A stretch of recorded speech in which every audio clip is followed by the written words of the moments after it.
G ma'am, please continue. আচ্ছা। আহ, আসসালামু আলাইকুম। আহ, আজকের অনলাইন যে আমাদের এফসিপিএস এর ভাইরোলজি ক্লাস, এই ক্লাসে আমি আপনাদের সবাইকে স্বাগত জানাচ্ছি। প্রথমে আমি নিজের পরিচয়টা দিয়ে নেই। আমি ডাক্তার আফরান মৃদু, পাশ করেছি ঢাকা মেডিকেল কলেজ থেকে। এখন বিসিএস জবে আছি, আর আমি এফসিপিএস পার্ট 1 করেছি জেনারেল সার্জারিতে।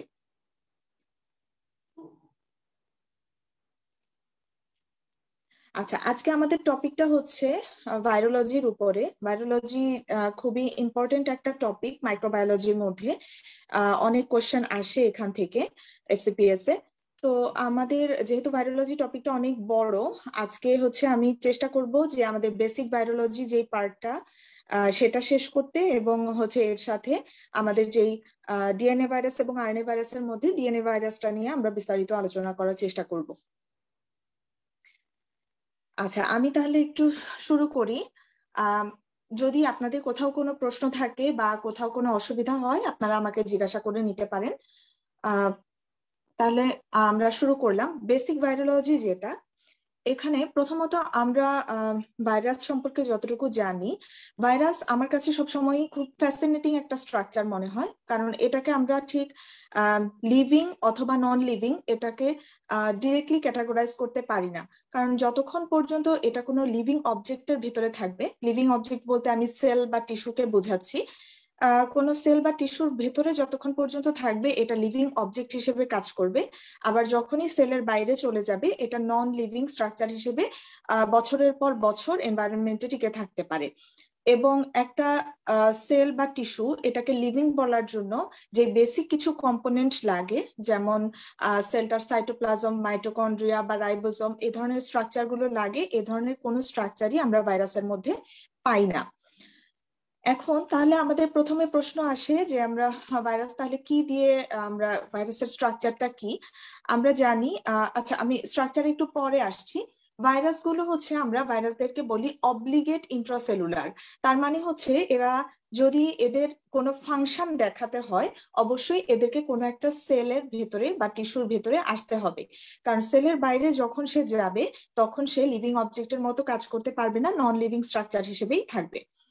এবং আমি একটু আগেই যেটা বললাম যে এদের কোনো সাইটোপ্লাজম, মাইটোকন্ড্রিয়া বা রাইবোজোম কিছুই নেই। তার মানে সেলুলার কোনো স্ট্রাকচার এদের মধ্যে নেই। দ্যাটস ওয়াই আমরা এই ভাইরাসটাকে অ্যাসেলুলার স্ট্রাকচার হিসেবে বলবো। এবং ভাইরাসটাকে আমরা কোনো ব্যাকটেরিয়ার ক্ষেত্রে, যেমন আমরা ব্যাকটেরিয়াটাকে সেপারেট করে কোনো একটা মিডিয়াতে গ্রো করতে পারি, আর্টিফিশিয়াল মিডিয়াতে কালচার করতে পারি। ভাইরাসের ক্ষেত্রে এ ধরনের কোনো আর্টিফিশিয়াল মিডিয়া নেই। আর্টিফিশিয়াল মিডিয়া বলতে আমি ব্লাড আগার মিডিয়া বা চকলেট আগার মিডিয়া, যেগুলো আমরা ব্যাকটেরিয়ার ক্ষেত্রে ইউজ করি, সেটাকে বোঝাচ্ছি। ভাইরাসের ক্ষেত্রে একটু স্পেশাল একটা ভাবে এদেরকে আলাদা করা যায়, যেমন সেল কালচার বলতে একটা জিনিস আছে, এটা একটু পরে আমরা জানবো। আপাতত এটুকু জানি যে এদেরকে কোনো আর্টিফিশিয়াল মিডিয়াতে আমরা গ্রো করতে পারবো না। এবং ভাইরাসের যেটা সেটা এদেরকে এরা যখন একটা বডির ভেতরে আসবে, এরা স্ট্রংলি অ্যান্টিজেনিক হিসেবে কাজ করবে। যেমন আমরা জানি যে আমাদের বডিতে অনেক ব্যাকটেরিয়া, এরা এমনিতেই আমাদের নর্মাল ফ্লোরার পার্ট হিসেবে থাকে। এরা আমাদের বডিতে থাকলেও এরা যে আমাদের সবসময় হার্মফুল হবে আমাদের জন্য তা না, এরা আমাদের সাথে একসাথে থাকতে পারে। কিন্তু ভাইরাসের ক্ষেত্রে ব্যাপারটা এরকম না। কোন একটা ভাইরাস যখন আমার বডিতে আমার স্পেসিফিক টিস্যুর মধ্যে আসবে, অ্যাটাক করবে, তখন এটা স্ট্রংলি অ্যান্টিজেনিক, মানে অবশ্যই এটা আমাদের কোনো না কোনো সিমটম, কোনো না কোনো ডিজিজ প্রডিউস করবে। এরা কিন্তু কখনোই আমাদের নর্মাল ফ্লোরার পার্ট না। আমরা যখন ফিউচারে ব্যাকটেরিওলজি বা মাইকোলজি পড়বো, তখন দেখতে পারবো যে অনেক ফাঙ্গাস আছে, অনেক ব্যাকটেরিয়া আছে যারা আমাদের নর্মাল ফ্লোরার পার্ট, কিন্তু ভাইরাস কোনো নর্মাল ফ্লোরার পার্ট না। এবং এই জন্যই এরা স্ট্রংলি অ্যান্টিজেনিক, মানে এরা যখনই আমাদের বডিতে আসবে তখন এরা আমাদের সাথে অ্যান্টিজেন অ্যান্টিবডি রিয়াকশন বা ইমিউন রিয়াকশন এরা আমাদের দেখাবে। তবে এত সব কিছুর পরেও ভাইরাস যেটা, সেটা তো আচ্ছা আমাদের শরীর বডিতে আসে, যদিও এটা হচ্ছে লিভিং অবজেক্টের মতো কাজ করে না, তারপরেও এরা যখন একটা শরীরের ভেতরে আসবে, একটা সেলের ভেতরে আসবে, তখন সেলের ডিএনএ কেই এরা নিজের করে নেয়। সেলের যে কম্পোনেন্ট গুলো আছে সেগুলোকে সে নিজের হিসেবে ব্যবহার করে এবং অনেক অনেক ভাইরাস এরা তৈরি করতে পারে। তাহলে একটা মাদার ভাইরাস থেকে বা একটা ভাইরাস থেকে যে অসংখ্য ভাইরাস গুলো তৈরি হবে তাদেরকে আমরা বলি প্রোজেনি ভাইরাস। এই কথাটা একটু ইম্পর্টেন্ট আমাদের পরীক্ষার জন্য। এরপরে যেটা, তাহলে এত এত সব খারাপ কিছুর পরেও ভাইরাস কিন্তু খুব বেশি হিটে বেঁচে থাকতে পারে না বা টিকতে পারে না। এরা 50 থেকে 60 ডিগ্রি সেলসিয়াস তাপমাত্রাতেই কিল্ড হয়ে যায়। এটাও একটু পরীক্ষার জন্য আমাদের ইম্পর্টেন্ট। তাহলে আমি নেক্সট স্লাইডে যাচ্ছি। আমাদের ভাইরাস যেটা আমি এতক্ষণ পর্যন্ত বললাম এদের রাইবোজোম মাইটোকন্ড্রিয়া কিছুই নেই, তাহলে আমাদের স্বাভাবিকভাবে প্রশ্ন আসতে পারে ভাইরাল স্ট্রাকচারটা কি বা ভাইরাস কি দিয়ে গঠিত। তো ব্রড হেডলাইনে আমরা ভাইরাসের স্ট্রাকচারটাকে দুটো ভাগে ভাগ করতে পারি। একটা হচ্ছে এসেনশিয়াল স্ট্রাকচার, আরেকটা হচ্ছে তার নন এসেনশিয়াল স্ট্রাকচার। এসেনশিয়াল স্ট্রাকচার যেটা, এটা কোনো একটা কম্পোনেন্টকে যদি আমরা ভাইরাস বলতে যাই তাহলে অবশ্যই তার এসেনশিয়াল স্ট্রাকচার গুলো থাকতে হবে। তাহলে এসেনশিয়াল স্ট্রাকচারের মধ্যে প্রথমত আছে ওর একটা নিউক্লিয়ার কোর। এটা আইদার ডিএনএ অর আরএনএ, এটা কখনোই একসাথে ডিএনএ এবং আরএনএ থাকবে না। ভাইরাসের ক্ষেত্রে আইদার ডিএনএ বা আরএনএ, এবং এই জন্যই এদেরকে ভাইরাসদেরকে আমরা এটার উপর ভিত্তি করে দুইটা ব্রড ক্লাসে ভাগ করতে পারি। একটা হচ্ছে ডিএনএ ভাইরাসের গ্রুপ, আরেকটা হচ্ছে আরএনএ ভাইরাসের গ্রুপ। আচ্ছা, আর এটা হচ্ছে তার nuclear core, either DNA or RNA. আর এর চারপাশে একে কাভার করে বা প্রোটেক্ট করে থাকে একটা প্রোটিন কোট। এই প্রোটিন কোটের নাম হচ্ছে ক্যাপসিড, এবং ক্যাপসিডের যে ইউনিট, সেই ইউনিটকে আমরা বলবো ক্যাপসোমিয়ার। এই ক্যাপসিড বা ক্যাপসোমিয়ারটাই কিন্তু মেইনলি তার অ্যান্টিজেনিক রিয়াকশনের জন্য দায়ী থাকে। এটা ভাইরাস স্পেসিফিক, এবং এক এক ভাইরাসের ক্ষেত্রে এই ক্যাপসিডের স্ট্রাকচার এবং তার ফাংশনটা আলাদা আলাদা হবে। এই গেল এসেনশিয়াল স্ট্রাকচার। এরপরে আছে তার নন এসেনশিয়াল স্ট্রাকচার। নন এসেনশিয়াল স্ট্রাকচারটা সব ভাইরাসের ক্ষেত্রে আমরা পাবো না, যেহেতু নন এসেনশিয়াল এটা সবার ক্ষেত্রে থাকবে এমন কোনো কথা নেই। নন এসেনশিয়াল যে স্ট্রাকচার তাকে আমরা বলি ভাইরাল এনভেলাপ। এই যে একটু আগে আমি বললাম যে তার প্রোটিন কোট, প্রোটিন কোটের চারপাশে যেই এক্সট্রা একটা কোটিং এর মতো থাকে, এটাই হচ্ছে ভাইরাল এনভেলাপ। এবং এটা আমি লিখে দিয়েছি, দেখতে পাচ্ছেন, এটা হচ্ছে লাইপোপ্রোটিন কোট, মানে এটা স্ট্রাকচারটাতে লিপিড এবং প্রোটিন দুটোই থাকে। লিপিড যেটা, সেটা হচ্ছে ভাইরাসটা যখন কোনো একটা হোস্ট সেলের ভেতরে আসে, তখন আমি বলেছি যে ভাইরাসটা অনেকগুলো মানে ভাইরাস তৈরি করে, প্রোজেনি ভাইরাস তৈরি করে। এরা যখন হোস্ট থেকে বের হয়ে যায়, বের হওয়ার সময় হোস্ট সেলের মেমব্রেনের একটা পার্ট এদের উপরে অ্যাটাচড হয়ে যায়। এই হোস্ট সেলের যে পার্টটা অ্যাটাচড হয়ে যায় সেটাই হচ্ছে মেইনলি এই লাইপোপ্রোটিনের লিপিড পার্টটা। আর যেটা লাইপোপ্রোটিনের প্রোটিন পার্টটা, এটা ভাইরাস স্পেসিফিক, এটা ভাইরাসের নিজেরই পার্ট হিসেবে থাকে। তাহলে এই যে ভাইরাসের কাভারিং আউটসাইডের, এটাকে আমরা বলবো ভাইরাল এনভেলাপ। এবং যে ধরনের ভাইরাসদের ক্ষেত্রে ভাইরাল এনভেলাপ থাকে তাদেরকে আমরা বলি এনভেলাপড ভাইরাস। আর যাদের ক্ষেত্রে এনভেলাপটা থাকে না তাদেরকে আমরা বলবো নন এনভেলাপড ভাইরাস। নন এনভেলাপড ভাইরাসের আরো একটা নাম আছে, আমাকে কি কেউ বলতে পারবেন নামটা কি?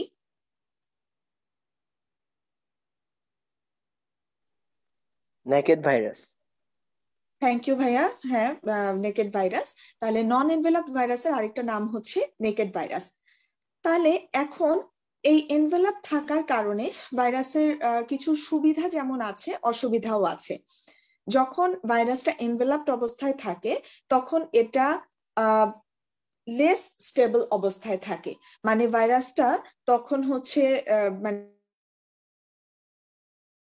যে কোনো হিট বলেন বা ড্রাইং বলেন বা ডিটারজেন্টের এক্সপোজারে যখন আসে তখন এই ভাইরাসটা দ্রুত নষ্ট হয়ে যায়। এটা হচ্ছে একটা খারাপ দিক এনভেলাপ থাকার।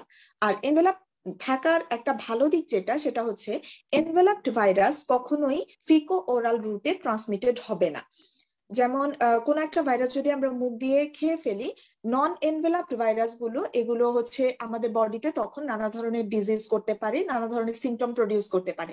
কিন্তু এনভেলাপড ভাইরাসের ক্ষেত্রে এরা যখন ফিকো ওরাল রুটে আসে তখন এরা আনচেঞ্জ অবস্থায় ওদের ওই এনভেলাপটা সহই আবার অ্যানাল ক্যানাল দিয়ে বের হয়ে যায়। তাহলে এই জন্য এটা হচ্ছে ওদের দিক থেকে একটা সুবিধা। তাহলে এটাও খুব ইম্পর্টেন্ট একটা কথা যে এনভেলাপড ভাইরাস গুলো never transmitted by faeco oral route. যেই ভাইরাস গুলো তার মানে আমরা সামনে গিয়ে পড়বো যে যারা ফিকো ওরাল রুটে ট্রান্সমিটেড হবে, তার মানে ধরেই নিব আমরা যে এরা সবাই নন এনভেলাপড ভাইরাস। তাহলে এনভেলপড ভাইরাসের আমাদের তাহলে এখন কোশ্চেন আসতে পারে যে এনভেলপড ভাইরাস তাহলে কিভাবে ট্রান্সমিটেড হবে। ফিকোরাল রুট ছাড়াও আরো যেভাবে আমাদের ভাইরাস ট্রান্সমিটেড হতে পারে, যেমন ব্লাড কন্ট্যাক্টের মাধ্যমে বা সেক্সুয়াল কন্ট্যাক্টের মাধ্যমে, অথবা যে কোনো এনিম্যাল বাইট বা ইনসেক্ট বাইটের মাধ্যমেও এরা ট্রান্সমিটেড হতে পারে। আচ্ছা, নেক্সট যেটা এটা হচ্ছে এটা হচ্ছে ভাইরাল রেপ্লিকেশনের স্টেপস। মানে এই যে ভাইরাসটা যে একটা থেকে অনেকগুলো প্রোজেনি ভাইরাস তৈরি করছে, এই জন্য তাদের কিছু সিরিয়াল স্টেপ থাকে। প্রথমত তো এরা সেলের সাথে যেই হোস্ট সেলটা যাকে ইনফেক্ট করবে তার সাথে তারা অ্যাটাচড হবে। অ্যাটাচড হওয়ার পরে ওই সেলটাকে সে পেনিট্রেট করে সেলের ভেতরে যাবে, এবং তার যেই কোটিংটা থাকে, সেটা তার এনভেলাপ হোক বা তার প্রোটিন কোট হোক বা ক্যাপসিড হোক, এটাকে সে প্রথমে আনকোটিং করবে। আনকোটিং করার পরে তাহলে ভেতরে তার কি থাকবে, শুধুমাত্র তার নিউক্লিক অ্যাসিড কোডটা থাকে, সেটা আইদার ডিএনএ অর আরএনএ। এবং এই ডিএনএ বা আরএনএটা তখন হোস্ট সেলের ডিএনএ কে ইনফ্লুয়েন্স করে। ইনফ্লুয়েন্স করে সে তার ভাইরাল স্ট্রাকচার তৈরির জন্য যা যা প্রোটিন প্রয়োজন বা সেটা সে তৈরি করে নেয়। মানে প্রথমত সে নিজে যে ডিএনএটা ঢুকলো, সে হোস্ট সেলের ডিএনএ কে এমন ভাবে ইনফ্লুয়েন্স করে বা এমন ভাবে অল্টার করে, তখন হোস্ট সেলের ওই ডিএনএটাই ভাইরাসটাকে হেল্প করে তার জন্য প্রোটিন তৈরি করতে। সেই প্রোটিনগুলো হচ্ছে ভাইরাসের যেই স্ট্রাকচারাল যে প্রোটিনগুলো এগুলো। তাহলে আলটিমেটলি ভাইরাসটা অনেকগুলো তার নিজের ডিএনএর কপি তৈরি করে বা নিজের আরএনএর কপি তৈরি করে। একই সাথে সে হোস্ট সেলের ডিএনএ কে ব্যবহার করে এমআরএনএ প্রোটিন তৈরি করে, তার জন্য প্রয়োজনীয় প্রোটিনগুলো তৈরি করে। তাহলে এভাবে আলটিমেটলি তার সব স্ট্রাকচার যখন তৈরি হয়ে গেল, এরপরে প্রোজেনি ভিরিয়ন যেগুলো, এটা স্ট্রাকচার গুলো তখন অ্যাসেম্বলি হওয়া শুরু করে এবং আলটিমেটলি প্রোজেনি ভাইরাস হিসেবে এরা আত্মপ্রকাশ করে এবং এরা সেল থেকে বের হয়ে আসে। তো সেল থেকে বের হয়ে আসার ক্ষেত্রে এখানেও একটা আমি ব্র্যাকেটে লিখে দিয়েছি, এই কথাটা একটু ইম্পর্টেন্ট, এটা পরীক্ষায় জন্য ট্রু ফলস এর ক্ষেত্রে দরকার হতে পারে।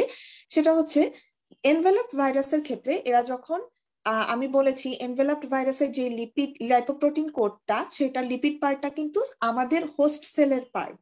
তাহলে হোস্ট সেলের পার্ট হলে এটা হোস্ট সেল থেকে এনভেলপড ভাইরাসটা তার এনভেলপটা নেয় বাডিং প্রসেসের মাধ্যমে বের হওয়ার সময়, সেল থেকে বের হওয়ার সময়। আর যারা নেকেড ভাইরাস তারা সেল থেকে বের হয়ে আসে সেলুলার লাইসিসের মাধ্যমে, মানে সেলটাকে একেবারে বিদীর্ণ করে বা লাইসিস করে তারা এনভায়রনমেন্টে বের হয়ে আসে। তাহলে এই গেল ভাইরাল রেপ্লিকেশন। তাহলে আমরা এখন পর্যন্ত যতটুকু জানলাম এর মধ্যে আমরা তাহলে জানি এসেনশিয়াল স্ট্রাকচার হচ্ছে ভাইরাসের নিউক্লিয়ার কোড এবং তার চারপাশের প্রোটিন কোডটা।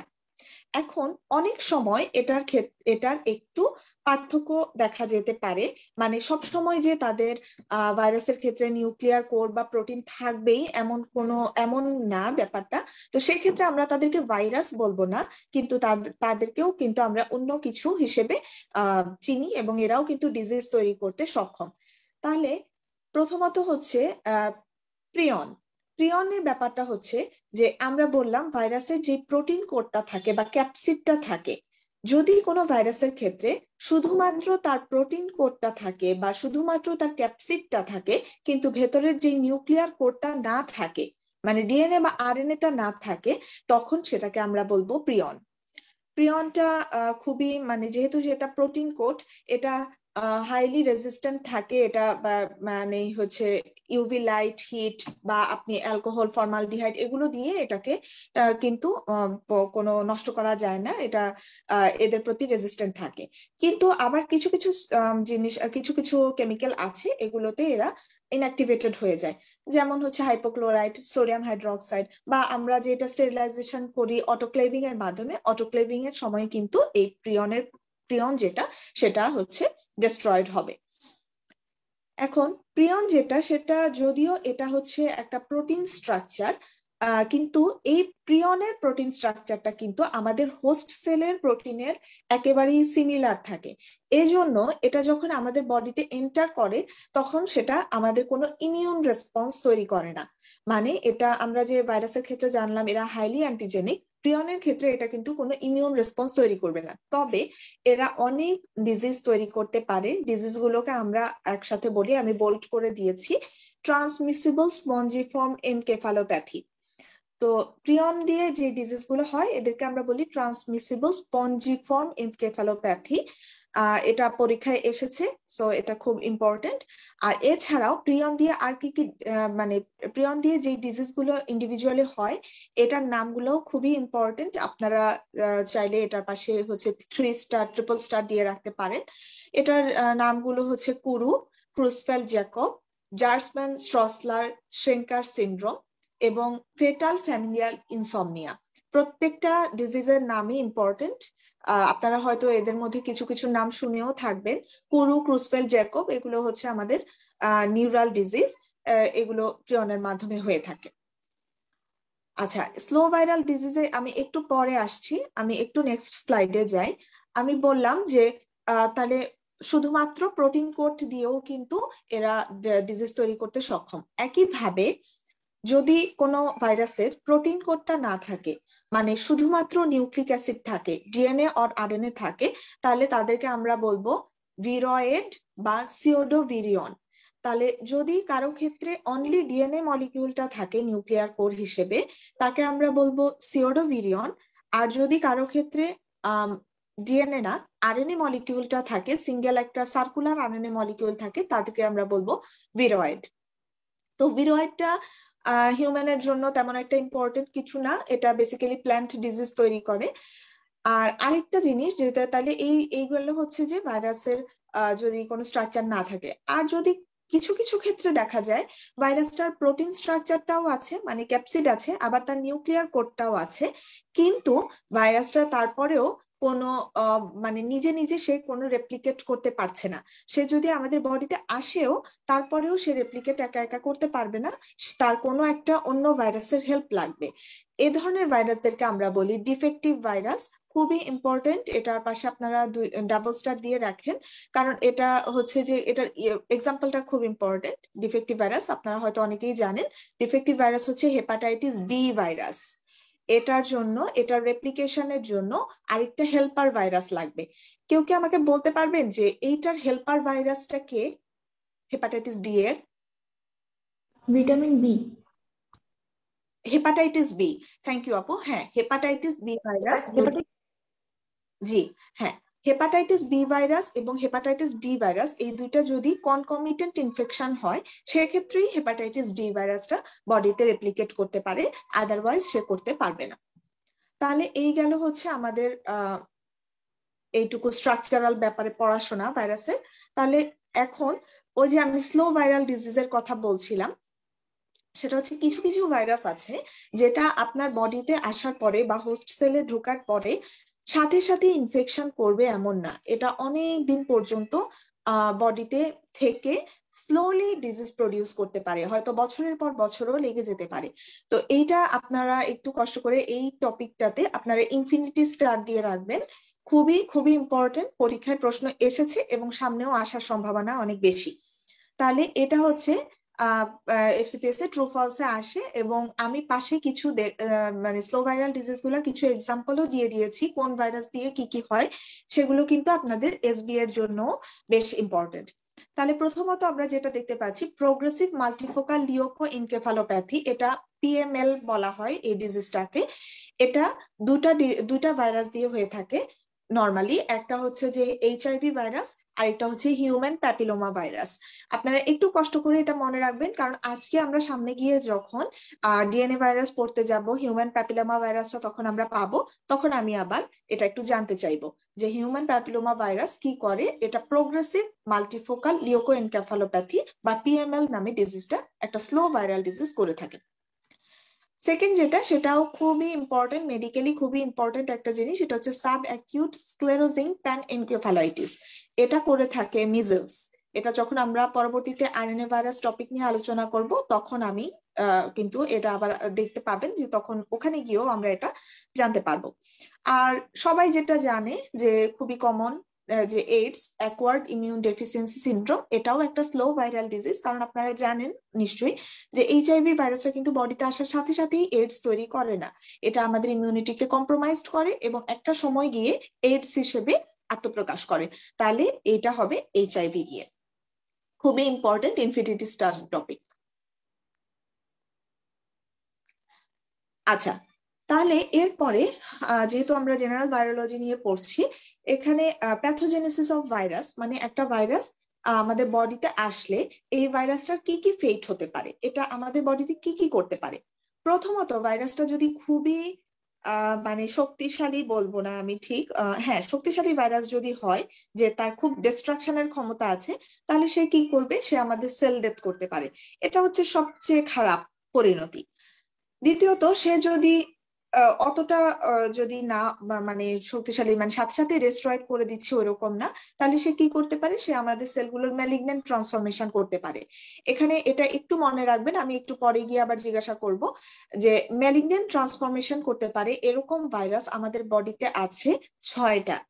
এরকম ভাইরাস আমাদের বডিতে আছে 6টা, আমরা একটু পরে গিয়ে সেটার নামগুলো জানতে পারবো। আর যদি অতটাও যদি তারা মানে ম্যালিগনেন্সি করে ওরকম ভাইরাস না হয়, তাহলে তারা কি করতে পারে, তারা পারসিস্টেন্ট ইনফেকশন করতে পারে আমাদের বডিতে। আর এছাড়াও আরেকটা করতে পারে যে আমাদের বডিতে এরা চুপচাপ বসে থেকে হিডেন থেকে পরে গিয়ে এরা ডিজিজ তৈরি করতে পারে। এ ধরনের ইনফেকশনকে আমরা বলছি লেটেন্ট ইনফেকশন। খুবই খুবই ইম্পর্টেন্ট একটা টপিক লেটেন্ট ইনফেকশন, আমি এখানে দিয়ে দিয়েছি। এটা এটা নিয়ে আমরা একটু পরে আসব। আগে আমরা হচ্ছে ম্যালিগন্যান্ট ট্রান্সফরমেশন করে কোন কোন ভাইরাস এটা সম্পর্কে জানবো। একটু আগে আমি বলেছি ম্যালিগন্যান্ট ট্রান্সফরমেশন করে এরকম ভাইরাস কয়টা আছে আমাদের বডিতে? 6টা। 6টা। থ্যাংক ইউ আপু। 6টা আছে ম্যালিগন্যান্ট ট্রান্সফরমেশন করতে পারে। তো এই 6টাকে আমরা আবার একটু ক্লাসিফাই করে পড়বো আলাদাভাবে, ডিএনএ ভাইরাস এবং আরএনএ ভাইরাস এভাবে পড়বো। তো আপনারা জাস্ট এক নজর এখন একটু নামটা দেখেন, একটু পরে যখন আমরা ডিএনএ ভাইরাস নিয়ে পড়বো তখন এগুলো আরো সহজ হয়ে যাবে, আমি আপনাদেরকে মনে রাখার সহজ নিয়মটা বলে দিব। তো ডিএনএ ভাইরাস, যে ডিএনএ ভাইরাসের মধ্যে অনকোজেনিক ভাইরাস, এটা একটা ইনফিনিটি স্টার টপিক। এটা হচ্ছে ইনফিনিটি স্টার হিসেবে আপনারা পড়বেন, প্রায় সময়ই কোশ্চেন আসে, পূর্বেও এসেছে এবং ভবিষ্যতেও আসবে। তাহলে ডিএনএ ভাইরাস কি কি আমাদের করে, একটা হচ্ছে যে হিউম্যান প্যাপিলোমা ভাইরাস। আমরা জানি হিউম্যান প্যাপিলোমা ভাইরাস একটা অনকোজেনিক ভাইরাস। কি ক্যান্সার করে এটা আমাদের বডিতে, কেউ কি বলতে পারবেন? মানে মোস্ট কমনলি কি ক্যান্সার করে? Cervical cancer. Cervical cancer, thank you. এটা সার্ভাইকাল ক্যান্সারটাই মোস্ট কমনলি করে। আমরা যখন আজকে একটু পরে জানবো তখন দেখতে পারবো এটা আসলে সার্ভাইকাল ক্যান্সার ছাড়াও আরো কিছু কিছু অর্গানেও ক্যান্সার করতে পারে। আচ্ছা, সেকেন্ডলি আমরা জানি যে হেপাটাইটিস বি ভাইরাস, যেহেতু এটা হেপাটাইটিস বি ভাইরাসটা আমাদের হেপাটোসেলুলার কার্সিনোমা করতে পারে লিভারে। এপস্টেইন বার ভাইরাস, এপস্টেইন বার ভাইরাসটাও আমাদের বডিতে বিভিন্ন ধরনের লিম্ফোমা তৈরি করতে পারে। আর হিউম্যান হারপিস ভাইরাস 8, এটা কি কেউ আমাকে বলতে পারবেন এটা কি ডিজিজ করে, মানে কি ক্যান্সার তৈরি করে বডিতে? ক্যাপুসি সার্কোমা। ভেরি গুড, এটা যে বলতে পেরেছেন আই অ্যাপ্রিসিয়েট ইউ, আপনি খুব ভালো বলেছেন। হিউম্যান হারপিস ভাইরাস 8 এটা আমাদের বডিতে কাপুসি সার্কোমা নামে যে সার্কোমাটা বা ক্যান্সারটা এটা আমাদের বডিতে তৈরি করে থাকে। আর আরএনএ ভাইরাস ফ্যামিলি থেকে দুইটা ভাইরাস আছে যেটা অনকোজেনিক ভাইরাস, একটা হচ্ছে হেপাটাইটিস সি ভাইরাস, এটাও হেপাটোসেলুলার কার্সিনোমা করবে। আরেকটা হচ্ছে হিউম্যান টি সেল লিউকেমিয়া ভাইরাস, এটা আমাদের বডির যে টি লিম্ফোসাইটের একটা কার্সিনোমা করে ক্যান্সার করে থাকে। আচ্ছা, তাহলে এই আমরা একটু সামনের দিকে, আচ্ছা এই টপিকটা একটু বলে যাই, এরপরে আমরা ডিএনএ ভাইরাসে চলে যাব। Lab diagnosis of viral disease. তাহলে আমরা একটু আগেই বলেছিলাম যে শুরুতে, আজকের পড়ার শুরুতে, যে ভাইরাসের ক্ষেত্রে কিন্তু ভাইরাস কখনো আর্টিফিশিয়াল মিডিয়াতে আমরা এদেরকে কালচার করতে পারি না। তাহলে আমাদের ভাইরাল ডিজিজ হয়েছে কিনা সেটা আমরা কিভাবে বুঝবো? এটা বোঝার জন্য ভাইরাসের জন্য একটু স্পেশাল টাইপ অফ কালচার আছে, এটার নাম হচ্ছে viral cell culture. Cell culture viral disease দিয়ে ভাইরাস দিয়ে ইনফেক্টেড যে সেলগুলো আছে এটার কালচারের মাধ্যমে আমরা ভাইরাসটা ডায়াগনোসিস করতে পারি। সেকেন্ডলি হচ্ছে এটা ডিরেক্ট মাইক্রোস্কোপিক এক্সামিনেশন, মানে যে ইনফেক্টেড সেলটা থাকবে ওই সেলটার ডিরেক্ট মাইক্রোস্কোপিক এক্সামিনেশনের মাধ্যমে আমরা ভাইরাসটা ডিটেক্ট করতে পারি। থার্ডলি সেরোলজিক্যাল কিছু টেস্ট আছে, যেমন এলাইজা, এটার মাধ্যমে বা সেফটি, এটার মাধ্যমে হচ্ছে আমরা ভাইরাসটা ডায়াগনোসিস করা যায়।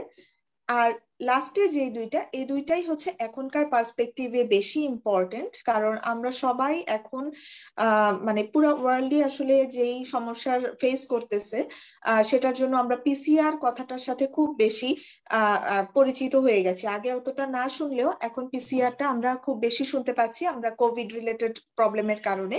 তাহলে এই পিসিআর এর মাধ্যমে আমরা কি কি ডিটেক্ট করতে পারি? প্রথমত আমরা ব্লাড অথবা বডি ফ্লুইড থেকে আমরা ভাইরাল অ্যান্টিজেনটা ডিটেক্ট করতে পারি পিসিআর এর মাধ্যমে। আবার ব্লাড বডি ফ্লুইড থেকে ভাইরাল যেই নিউক্লিক অ্যাসিড সেটাও আমরা ডিটেক্ট করতে পারি পিসিআর এর। তাহলে এইভাবে আমরা ল্যাব ডায়াগনোসিস করতে পারি। এবার আমরা আসি ডিএনএ ভাইরাস। ডিএনএ ভাইরাস যেটা, এটার নাম্বারটা হচ্ছে ফিক্সড। এটা প্রথমত হচ্ছে আমরা জানবো যে এটা পৃথিবীতে টোটাল ফিক্স নাম্বারেই আছে। এটা টোটাল 13টা আমরা ম্যাক্সিমাম জায়গায় পেয়েছি, 13টা হিসেবেই জানবো যে 13টা আছে। যদি কখনো এ ধরনের কোশ্চেন সাধারণত আসে না, যদি কখনো এসবিএ তে আসে যে টোটাল ডিএনএ ভাইরাস কত, সেক্ষেত্রে যদি 13টা অপশন দেওয়া থাকে তাহলে আমরা 13টাই দাগাবো। যদি 13 অথবা 15, আমি দেখেন ব্র্যাকেটে লিখে দিয়েছি 15 অথবা দিয়েছি। এটার একটা কারণ আছে, এটা আমরা সামনে গেলে জানতে পারবো। যদি 13 এবং 15 এই দুটোটা একই সাথে আসে সেক্ষেত্রে আমরা 13টাই দাগাবো।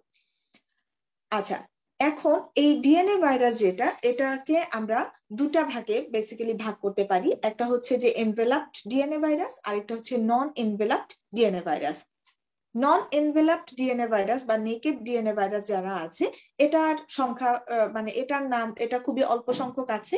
আপনারা এখনই এটা চাইলে মনে রাখতে পারবেন। এটা তিনজন আছে নন এনভেলাপড ডিএনএ ভাইরাস। একটা হচ্ছে পার্ভোভাইরাস B19, একটা হচ্ছে প্যাপিলোমা ভাইরাস। প্যাপিলোমা ভাইরাসের আরেকটা নাম হচ্ছে পোলিওমা ভাইরাস। যারা ক্লাসে আছেন তারা এটা একটু মনে রাখবেন, আমি সামনে গিয়ে হয়তো জিজ্ঞাসা করব। আরেকটা হচ্ছে অ্যাডিনো ভাইরাস। এই তিনটা হচ্ছে আমাদের নন এনভেলাপড ডিএনএ ভাইরাস। আর এনভেলাপড ডিএনএ ভাইরাস যেটা, এরা যেহেতু মানে এনভেলাপড মানে কি পুরো কাভার করে আছে, তাহলে এদের সংখ্যাটাও হচ্ছে এখানে বেশি দেখা যাচ্ছে। এরা পুরো ফ্যামিলি ধরে এরা কাভার্ড অবস্থায় থাকে। তাহলে এদের ব্রড হেডলাইনে এদের হচ্ছে তিনটা ফ্যামিলি আছে।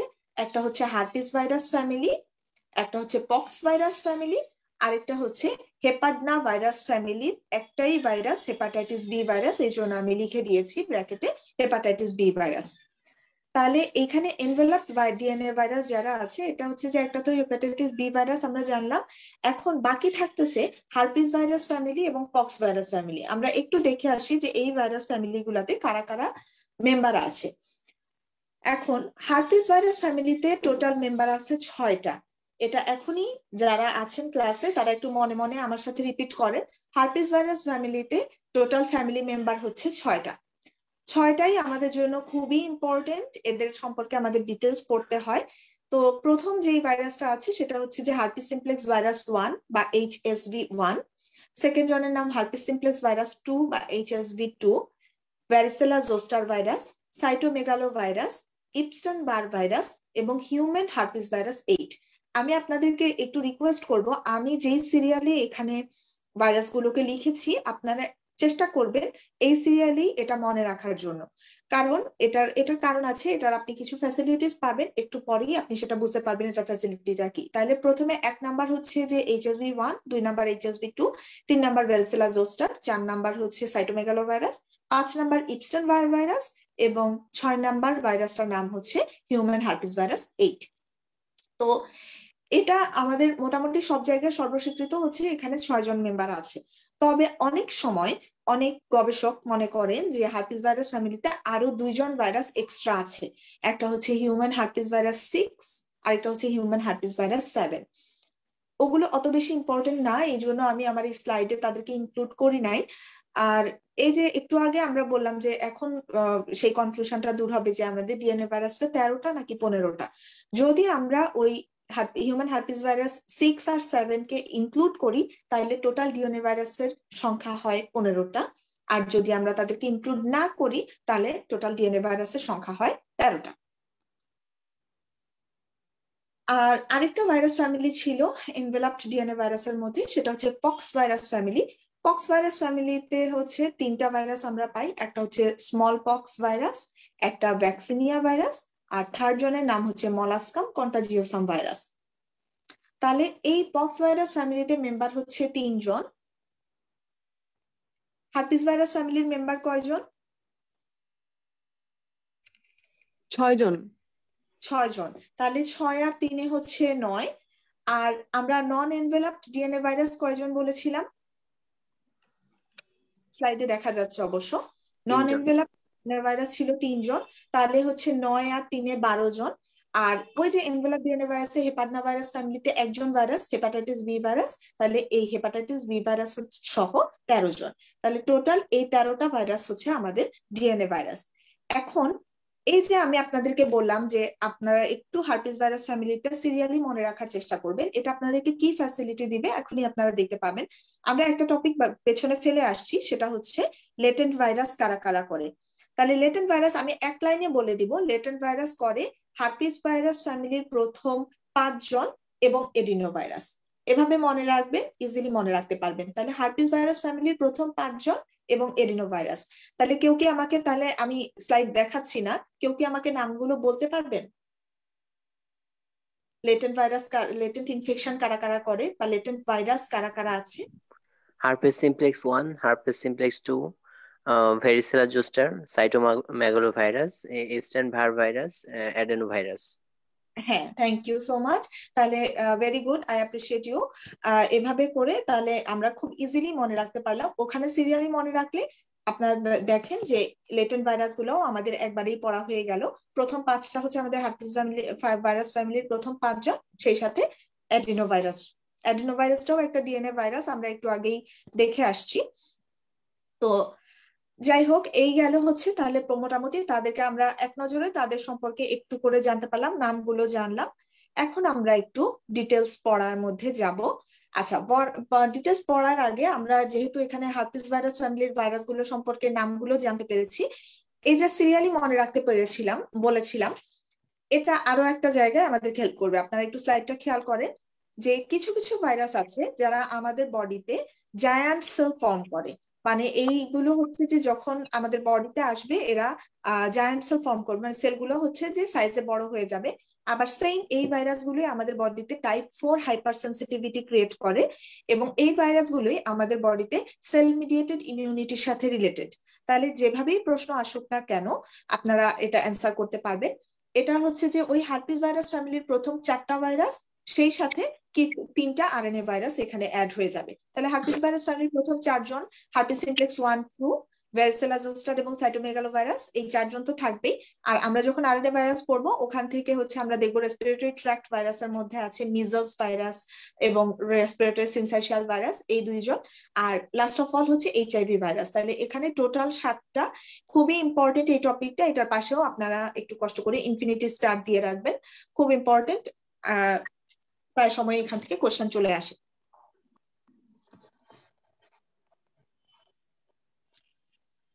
আচ্ছা, এখন আমি একটু আপনাদের সাথে আমাদের স্লাইডটা শেয়ার করব। একটু আমি ডকুমেন্ট শেয়ার করি, 1 মিনিট আমাকে সময় দিবেন।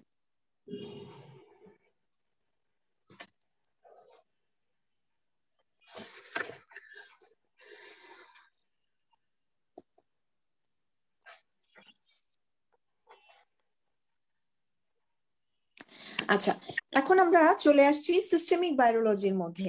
তাহলে সিস্টেমিক ভাইরোলজির মধ্যে আমরা বলেছি, যেহেতু ভাইরোলজি একটা বড় টপিক, ডিএনএ ভাইরাসের নিয়েই আমরা মেইনলি আলোচনা করব আজকে। তাহলে ডিএনএ ভাইরাসের মধ্যে আমরা বলেছি সবার প্রথমে সবচেয়ে বড় ফ্যামিলি যেটা, সেটা নিয়েই আমরা আলোচনাটা শুরু করি। হার্পিস ভাইরাস ফ্যামিলি 6টা মেম্বার আমরা জানি।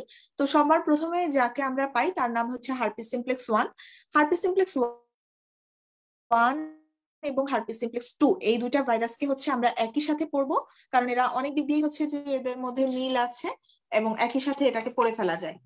তাহলে প্রথমত আপনারা একটু খেয়াল করলে দেখবেন যে মাঝামাঝি নিচের দিকে এখানে আছে হার্পিস সিমপ্লেক্স 1 এবং হার্পিস সিমপ্লেক্স 2 এই দুইটা ভাইরাসই কিন্তু আমাদের বডিতে যে লেশন করে, যেটা হার্পিস সিমপ্লেক্স 1 সেটাকে আমরা মনে রাখবো হচ্ছে এটা অ্যাবাভ দ্য ওয়েস্ট লেশন তৈরি করে। অ্যাবাভ দ্য ওয়েস্ট এটা আমাদের বডিতে ভেসিকুলার র্যাশ তৈরি করে। আর হার্পিস সিমপ্লেক্স 2 যেটা, এটার লেশন গুলা ইউজুয়ালি বিলো দ্য ওয়েস্ট হয়। তাহলে এভাবে হচ্ছে প্রথমত এটা কম্পেয়ার করে আমরা জানতে পারলাম। সেকেন্ডলি এই দুইজনের ক্ষেত্রেই আমরা জানবো হার্পিস সিমপ্লেক্স 1 যেটা, এটা অ্যাবাভ দ্য ওয়েস্ট তো লেশন করে এবং এটা মেইনলি ফেসের মাধ্যমে বা লিপসের মাধ্যমে বা আইয়ের যে সিক্রেশন আছে এটার মাধ্যমে এটা ট্রান্সমিটেড হয় এবং স্যালাইভার মাধ্যমেও এটা ট্রান্সমিটেড হয়। স্যালাইভাটা একটু স্টার দিয়ে রাখবেন যে স্যালাইভার মাধ্যমে ট্রান্সমিটেড হয় হার্পিস সিমপ্লেক্স 1। আর হার্পিস সিমপ্লেক্স 2 যেটা, এটা যেহেতু বিলো দা ওয়েস্ট লেশন করে এবং এটা মেইনলি এটার যে ডিজিজটা করে এটাকে আমরা বলি জেনিটাল হার্পিস। এটা জেনিটাল ট্র্যাক্টে ভেসিকুলার যে ইরাপশন তৈরি করে এবং এজন্য এটা সেক্সুয়ালি ট্রান্সমিটেড ইনফেকশন। এটা একটা সেক্সুয়ালি ট্রান্সমিটেড ইনফেকশন, সেক্সুয়াল কন্ট্যাক্টের মাধ্যমে এটা ট্রান্সমিটেড হয়, জেনিটাল কন্ট্যাক্টের মাধ্যমে ট্রান্সমিটেড হয়।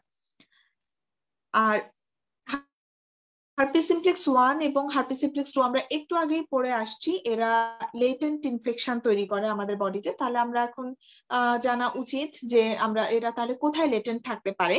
তাহলে হার্পিস সিমপ্লেক্স 1 যেটা, এটা হচ্ছে এটার সাইট অফ লেটেন্সি হচ্ছে আমাদের ক্র্যানিয়াল সেন্সরি গ্যাংলিয়া, মেইনলি যে ট্রাইজেমিনাল নার্ভ, মানে ফিফথ ক্র্যানিয়াল নার্ভ, এটার সেন্সরি গ্যাংলিয়াতে এটা লেটেন্ট অবস্থায় থাকে।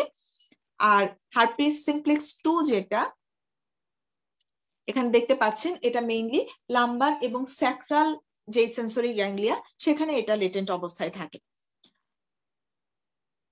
আচ্ছা, তাহলে এখন আর এটার ক্ষেত্রে একটা জিনিস একটু আপনারা মনে রাখবেন আলাদা করে বা নোট করে নিবেন, সেটা হচ্ছে এই হার্পিস সিমপ্লেক্স 1 এবং হার্পিস সিমপ্লেক্স 2 এই দুইটাই কিন্তু আমাদের ইনকমপ্লিট ইমিউনিটি তৈরি করে। ইনকমপ্লিট ইমিউনিটি তৈরি করার কারণে যে সমস্যাটা হয় যে এই ধরনের ডিজিজ দিয়ে, এই ভাইরাস ডিজিজ দিয়ে যদি কেউ একবার ইনফেক্টেড হয় তাহলে এটা বারবার হতে থাকে, অনেক যন্ত্রণা দেয় আর কি। যতই আপনি ট্রিটমেন্ট নেন না কেন তারপরেও এটা বারবার হতে থাকে, তো ইনকমপ্লিট ইমিউনিটি প্রডিউস করার কারণে।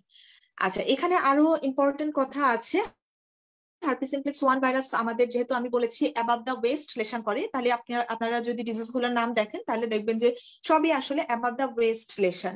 তাহলে কি কি করে এরা? জিঞ্জিভোস্টোমাটাইটিস করতে পারে, হার্পিস ল্যাবিয়ালিস করতে পারে, কেরাটোকনজাংটিভাইটিস করতে পারে, এনকেফালাইটিস করতে পারে। এনকেফালাইটিসটা এখানে ব্রড করে একটু বোল্ড করে দেওয়া আছে, তার মানে এটা ইম্পর্টেন্ট। আর একটা হচ্ছে হার্পেটিক হুইটল। হার্পেটিক হুইটল করে হচ্ছে যে এটা এক ধরনের প্যারোনাইকিয়া, মানে নেইলের একটা ডিজিজ। কেউ কি আমাকে একটু বলতে পারবেন হার্পেটিক হুইটল কোন প্রফেশনাল লোকদের মধ্যে বেশি দেখা যায়? মেডিকেল পার্সোনালদের মধ্যে দেখা যায়। ভেরি গুড, থ্যাংক ইউ আপু। এটা মেডিকেল পার্সোনালদের মধ্যে হার্পেটিক হুইটলটা মেইনলি দেখা যাবে।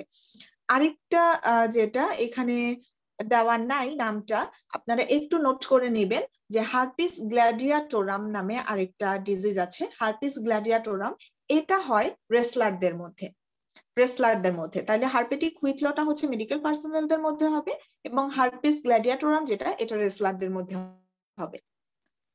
আচ্ছা, এরপরে এই যে একটু আগে উপরে তো এখানে বোল্ড করে লেখাই আছে এনকেফালাইটিস করে, এটা টেম্পোরাল লোবে মেইনলি এনকেফালাইটিস করে। আচ্ছা, এটা গেল তাহলে অ্যাবাভ দ্য ওয়েস্টের লেশন গুলো বা হার্পিস সিমপ্লেক্স 1 এর। হার্পিস সিমপ্লেক্স 2 এর লেশন গুলো আমরা বলেছি এটা বিলো দা ওয়েস্ট লেশন করে। তাহলে এখানে দেখতে পাচ্ছেন তাহলে ডিজিজ গুলা হচ্ছে বিলো দা ওয়েস্ট, এরা জেনিটাল হার্পিস করে এবং যেহেতু জেনিটাল ট্র্যাক্টে থাকে এটা হচ্ছে ডেলিভারির সময় মাদার টু ইনফ্যান্টেও ট্রান্সমিটেড হতে পারে, এই জন্য এটা নিওনেটাল হার্পিস করতে পারে এবং এটা নিওনেটদের ক্ষেত্রে এটা অ্যাসেপ্টিক মেনিনজাইটিসও তৈরি করতে পারে। তাহলে এই হচ্ছে যে আমাদের মোটামুটি হার্পিস সিমপ্লেক্স 1 আর 2 নিয়ে কথা। এদের আপনারা মনে রাখবেন যেটা কি পয়েন্ট দিয়ে, একটা হচ্ছে যে একজন 1টা হচ্ছে অ্যাবাভ ওয়েস্ট লেশন করবে, 2 হচ্ছে বিলো ওয়েস্ট লেশন করবে, দুইজনই হচ্ছে ইনকমপ্লিট ইমিউনিটি দিবে, বারবার এখানে ইনফেকশন হতে থাকবে। আর হচ্ছে যে নামগুলো মেইনলি জানতে হবে যে কি ধরনের ডিজিজ তৈরি করে থাকে। আর দুইটা ইনফরমেশন তো আমরা আগেই জেনে আসছি যে হার্পিস সিমপ্লেক্স 1-2 দুইজনই হচ্ছে লেটেন্ট ইনফেকশন করে, এবং একটু আগেই আমরা জানছি যে হার্পিস সিমপ্লেক্স 1-2 দুইজনই কিন্তু জায়ান্ট সেল প্রডিউস করতে পারে বডিতে, এবং সেল মিডিয়েটেড ইমিউনিটির সাথে এরা রিলেটেড ভাইরাস। আচ্ছা, এরপরের টপিকে আমি চলে যাই, এটা হচ্ছে ভ্যারিসেলা জোস্টার ভাইরাস। খুবই কমন, আমরা এটাকে কমন নাম হিসেবে যেটা জানি যে এটা হচ্ছে আমাদের এটা ভ্যারিসেলা জোস্টার ভাইরাস। এটা নামটা শুনেই বোঝা যাচ্ছে এটা বডিতে প্রাইমারিলি যে ইনফেকশনটা তৈরি করে সেটার নাম হচ্ছে ভ্যারিসেলা। ভ্যারিসেলার আমরা কমন নেম হিসেবে জানি এটা হচ্ছে চিকেন পক্স। আর সেকেন্ডারি ইনফেকশনটা যদিও রেয়ার, সাধারণত হয় না, যদি হয় সেটাকে আমরা বলবো ভ্যারিসেলা জোস্টার, বা এটার আরেকটা নাম সেকেন্ডারি ইনফেকশনটার নাম হচ্ছে শিঙ্গেলস। শিঙ্গেলস হিসেবে আমরা জানবো। এটার আরেকটা নাম দেখেন ব্র্যাকেটে দেওয়া আছে, হার্পিস জোস্টার হিসেবেও আমরা এটাকে চিনি। তাহলে এটার প্রথম যে কথা এখানে বোল্ড করে দেওয়া আছে, এটা একটা নিউরোট্রপিক ভাইরাস, মানে নার্ভের সাথে রিলেটেড ভাইরাস। আমরা জেনে আসছি এটা কিন্তু আমাদের লেটেন্ট ইনফেকশন করে। তাহলে কোথায় লেটেন্ট ইনফেকশন করে দেখেন, যেহেতু নার্ভের সাথে রিলেটেড নিউরোট্রপিক ভাইরাস, তাহলে এরা ক্র্যানিয়াল এবং থোরাসিক যেই সেন্সরি গ্যাংলিয়া আছে এখানে এরা লেটেন্ট হিসেবে থাকতে পারে, এবং লেটেন্ট থেকে এরা যদি কখনো রিঅ্যাক্টিভেশন হয় তখনই এরা সেকেন্ডারি ইনফেকশনটা বা শিঙ্গলসটা তৈরি করে। এখন যদি এটা তার মানে এটা আমাদের বডিতে চিকেন পক্স যেটা, এটা একবার না একবার হবেই, সাধারণত বলা হয়ে থাকে যে একবার হবেই মানুষের জীবনে, এবং একবার হলে আর হবে না। এটা তার মানে এটা একদিক দিয়ে ভালো যে একবার যদি হয় ইউজুয়ালি এটা আর কোনো ইনফেকশন তৈরি করে না, তার মানে এটার ইমিউনিটিটা হচ্ছে লাইফ লং ইমিউনিটি। তাহলে যাদের নর্মালি এটা ইয়াং এজেই হয়ে থাকে, তাহলে যাদের ছোট বাচ্চাদের হচ্ছে চিকেন পক্স হবে, আপনারা আপনাদের ছেলে মেয়েদেরকে তাদের সাথে মিশতে দিবেন। তাহলে যদি চিকেন পক্স হয়ে যায় একবার, তাহলে আর এটা সমস্যা নাই, সাধারণত এটা রিইনফেকশন হয় না, এবং লাইফ লং ইমিউনিটি সে পেয়ে যাচ্ছে এটা থেকে। এটা ট্রান্সমিটেড হয় রেসপিরেটরি ড্রপলেট দিয়ে। এই জন্য হচ্ছে স্কুলের বাচ্চারা যারা, তাদের হচ্ছে খুব সহজেই একজন থেকে আরেকজনে ট্রান্সমিটেড হয়ে যায়, বা একই বাসায় যারা বাচ্চা থাকে তারা একজন থেকে আরেকজনে সহজেই ট্রান্সমিটেড হয়ে যায়। এখন এটার ইনকিউবেশন পিরিয়ডটা একটু ইম্পর্টেন্ট আমাদের লাগবে। এটা 11 থেকে 20 দিনের ইনকিউবেশন পিরিয়ড থাকে। এটা কমপ্লিকেশনের ক্ষেত্রে কিছু আছে যে ভ্যারিসেলা নিউমোনিয়া করতে পারে। সেকেন্ডারি ইনফেকশনটা আমরা অলরেডি বলেছি, এটা শিঙ্গলস করে। ভ্যারিসেলা নিউমোনিয়া করতে পারে, এনকেফালাইটিস করতে পারে, হেপাটাইটিস করতে পারে। আচ্ছা, এখানে হেপাটাইটিস যে করতে পারে এটা আরেকটু একটা কথা আমাদের এখানে জানতে হবে, সেটা হচ্ছে এই যে ভ্যারিসেলা জোস্টার ভাইরাসটা, এটা একটা স্পেসিফিক বা একটা স্পেশাল সিনড্রোমের সাথে রিলেটেড। এই সিনড্রোমটাকে আমরা বলি রেইজ সিনড্রোম। এটা আজকালকার দিনে তেমন একটা দেখা যায় না, আজকালকার যেহেতু সবাই অনেক সচেতন। আগেকার দিনেই এটা বেশি দেখা যেত, যখন হচ্ছে যে সামান্য জ্বর হলেই মানুষ হচ্ছে অ্যাসপিরিন জাতীয় ওষুধ দিয়ে জ্বরটা কমানোর চেষ্টা করতো। তখন যেটা দেখা যেত যে অ্যাসপিরিন মানে হচ্ছে তখন 500 মিলিগ্রাম অ্যাসপিরিন তারা বেরি ডোজে দিত। তো এটা বাচ্চাদেরকে দিতে, একে তো বাচ্চার হচ্ছে ভ্যারিসেলা জোস্টার ভাইরাস দিয়ে বা চিকেন পক্সের ভাইরাস দিয়ে তার জ্বর হয়েছে।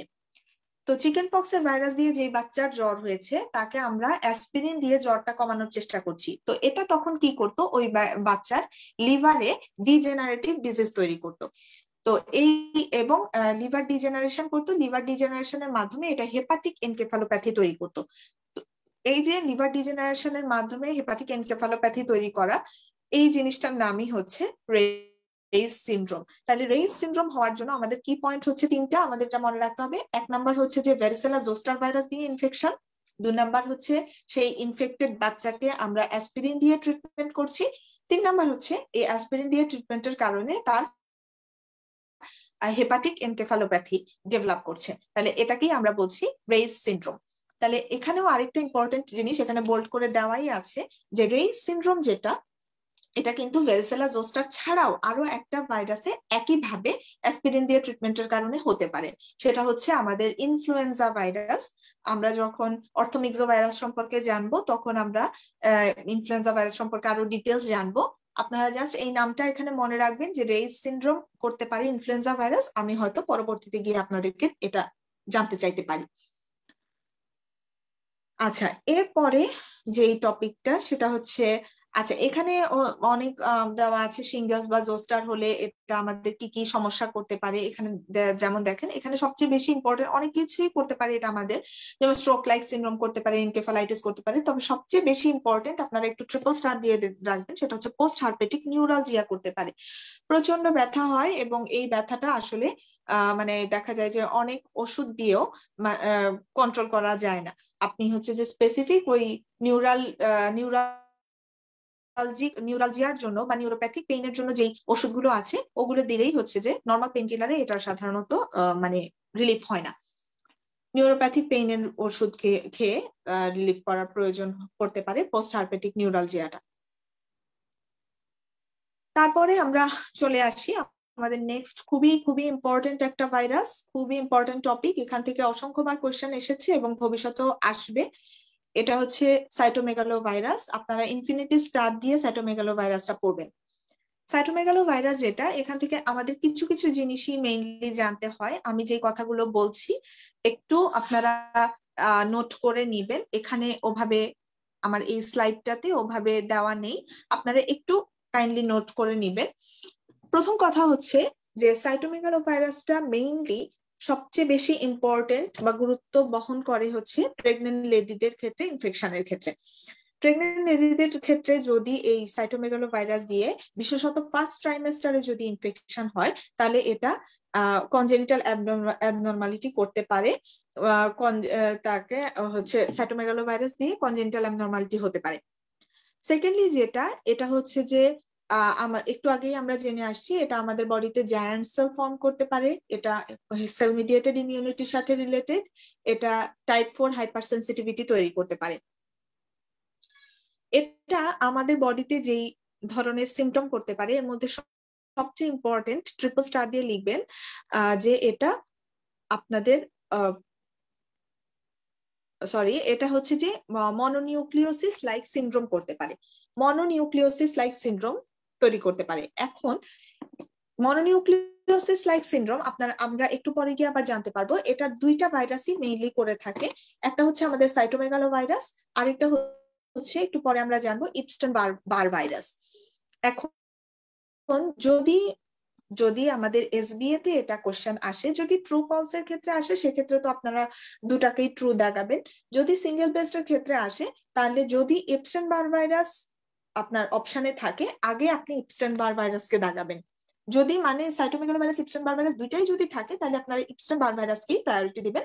আর যদি ইপস্টেন বার ভাইরাস না থাকে সেক্ষেত্রে সাইটোমেগালো ভাইরাসকে দিবেন। ইনফেকশাস মনোনিউক্লিওসিস কারা করে। আরেকটা কথা ইম্পর্টেন্ট, সেটা হচ্ছে যে এরা এই সাইটোমেগালো ভাইরাসরা আমাদের ইন্ট্রানিউক্লিয়ার ইনক্লুশন বডি তৈরি করে, ইন্ট্রানিউক্লিয়ার ইনক্লুশন বডি তৈরি করে, এবং এই ইনক্লুশন বডিটা হচ্ছে আউলস আই শেপ। খুব ইম্পর্টেন্ট একটা কথা, আউলস আই শেপ মানে হচ্ছে প্যাঁচার চোখের মতো ইনক্লুশন বডিটা দেখতে। আচ্ছা, তারপরে হচ্ছে এটা আমাদের তো একটা তো আমরা জানতেই পারি যে এটা কনজেনিটাল অ্যানোমালি করে বাচ্চাদের ক্ষেত্রে ফার্স্ট ট্রাইমেস্টারের ক্ষেত্রে। আর এছাড়াও এটা হচ্ছে আর কি আরো কিছু ডিজিজ করতে পারে ইম্পর্টেন্ট, সেটা হচ্ছে অটোইমিউন হেমোলাইটিক অ্যানিমিয়া তৈরি করতে পারে, পেরিকার্ডাইটিস করতে পারে, নিউমোনাইটিস করতে পারে, এটা আর্থ্রোপ্যাথি তৈরি করতে পারে, ইসোফেজাইটিস তৈরি করতে পারে। এগুলো সাইডে দেওয়া আছে, আপনারা একটু একবার দেখে নেবেন। আর মেইনলি হচ্ছে সাইটোমেগালো ভাইরাসটা দিয়ে ইনফেক্টেড হওয়ার চান্স থাকে যারা ইমিউনো কম্প্রোমাইজড স্টেটে থাকে। যেমন প্রেগনেন্সি, এটা কিন্তু একটা ইমিউনো কম্প্রোমাইজড স্টেট। তারপরে হচ্ছে কারো যদি এইচআইভি ভাইরাস দিয়ে ইনফেক্টেড অবস্থায় থাকে, বা এইডস যদি থাকে, বা অর্গান ট্রান্সপ্লান্টের পেশেন্ট যদি থাকে, তাহলে তাদের ক্ষেত্রে এটা ইনফেকশনের চান্সটা বেশি থাকে। এবং এখানে দেখতে পাচ্ছেন যে এটার মোড অফ ট্রান্সমিশন কিন্তু অনেক, মানে এমন কোনো রুট নাই মনে হয় যেটা দিয়ে এটা ট্রান্সমিটেড হতে পারে না। Blood transfusion, organ transplantation, sexual transmission, স্যালাইভার মাধ্যমে ট্রান্সমিটেড হতে পারে, ভার্টিক্যাল ট্রান্সমিশন আছে। এবং আরো একটা যেটা আপনারা একটু লিখে নিবেন, এখানে নাই, সেটা হচ্ছে এটা ইভেন ইউরিনের মাধ্যমেও ট্রান্সমিটেড হতে পারে। তাহলে ব্লাড, স্যালাইভা, ইউরিন সবকিছুর মাধ্যমেই সাইটোমেগালো ভাইরাসটা ট্রান্সমিটেড হবে। আর এখানে এই যে মোড অফ ট্রান্সমিশনের লাস্ট লাইনটা যেটা, এটা খুবই খুব ইম্পর্টেন্ট, এটা আপনারা একটু স্টার দিয়ে রাখবেন। এটা ব্রেস্ট মিল্কের মাধ্যমে ট্রান্সমিটেড হয়, ব্রেস্ট মিল্কের মাধ্যমে ট্রান্সমিটেড হয়। তাহলে ইউজুয়ালি এ ধরনের যেই টপিকগুলো এগুলো একসাথে পড়ে ফেলাই ভালো। যেমন ব্রেস্ট মিল্কের মাধ্যমে এখানে আমরা পড়লাম যে সাইটোমেগালোভাইরাস ব্রেস্ট মিল্কের মাধ্যমে ট্রান্সমিটেড হয়, তাহলে একই সাথে আমরা জেনে রাখবো যে ব্রেস্ট মিল্কের মাধ্যমে আর কি কি ভাইরাস ট্রান্সমিটেড হতে পারে। আপনারা একটু কষ্ট করে নোট করবেন। ব্রেস্ট মিল্কে আমার এখানে স্লাইডটা নেই, একটু কষ্ট করে নোট করবেন, হয়তো শেষের দিকে আছে, যে ব্রেস্ট মিল্কের মাধ্যমে ট্রান্সমিটেড হয় টোটাল 3টা ভাইরাস। একটা হচ্ছে সাইটোমেগালোভাইরাস, একটা হচ্ছে এইচআইভি ভাইরাস, আরেকটা হচ্ছে হিউম্যান টি-সেল লিউকেমিয়া ভাইরাস বা HTCLV।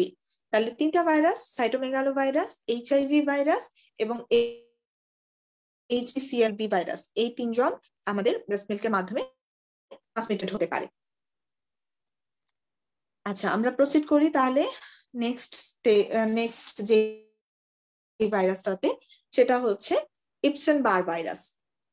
ইপসেন বার ভাইরাসটাও খুব ইম্পর্টেন্ট। এটার কয়েকটা লাইন আমি একটু বলছি, কয়েকটা জিনিস এটার ব্যাপারে জানতে হবে। প্রথম কথা হচ্ছে যে এটা আমাদের বডির বি লিম্ফোসাইট যেটা থাকে সেটাকে সে ইনফেক্ট করে, বি লিম্ফোসাইটটাকেই সে মেইনলি ইনফেক্ট করে।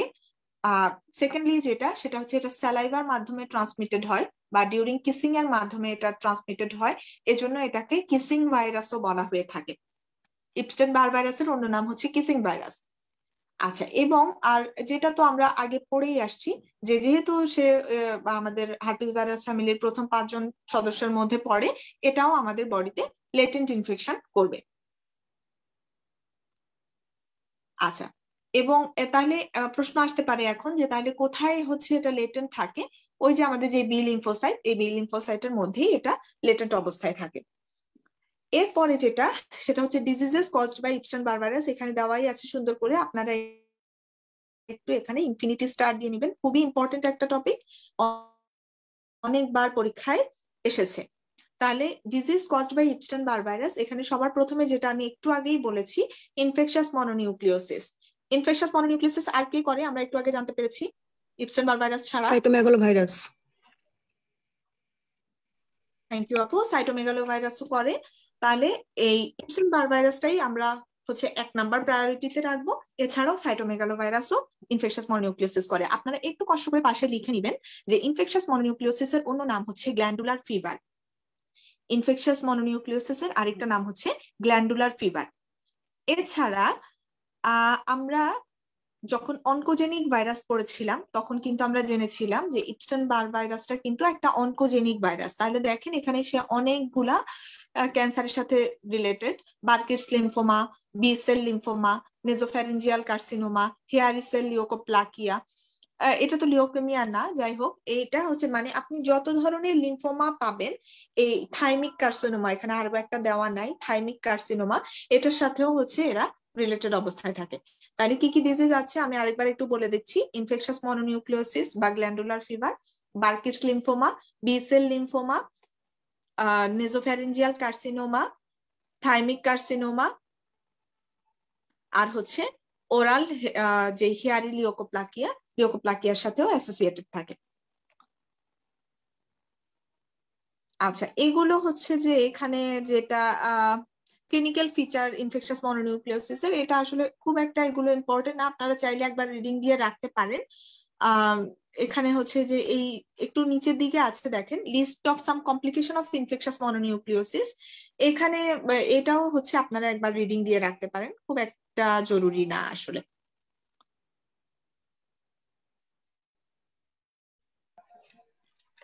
আচ্ছা, পরে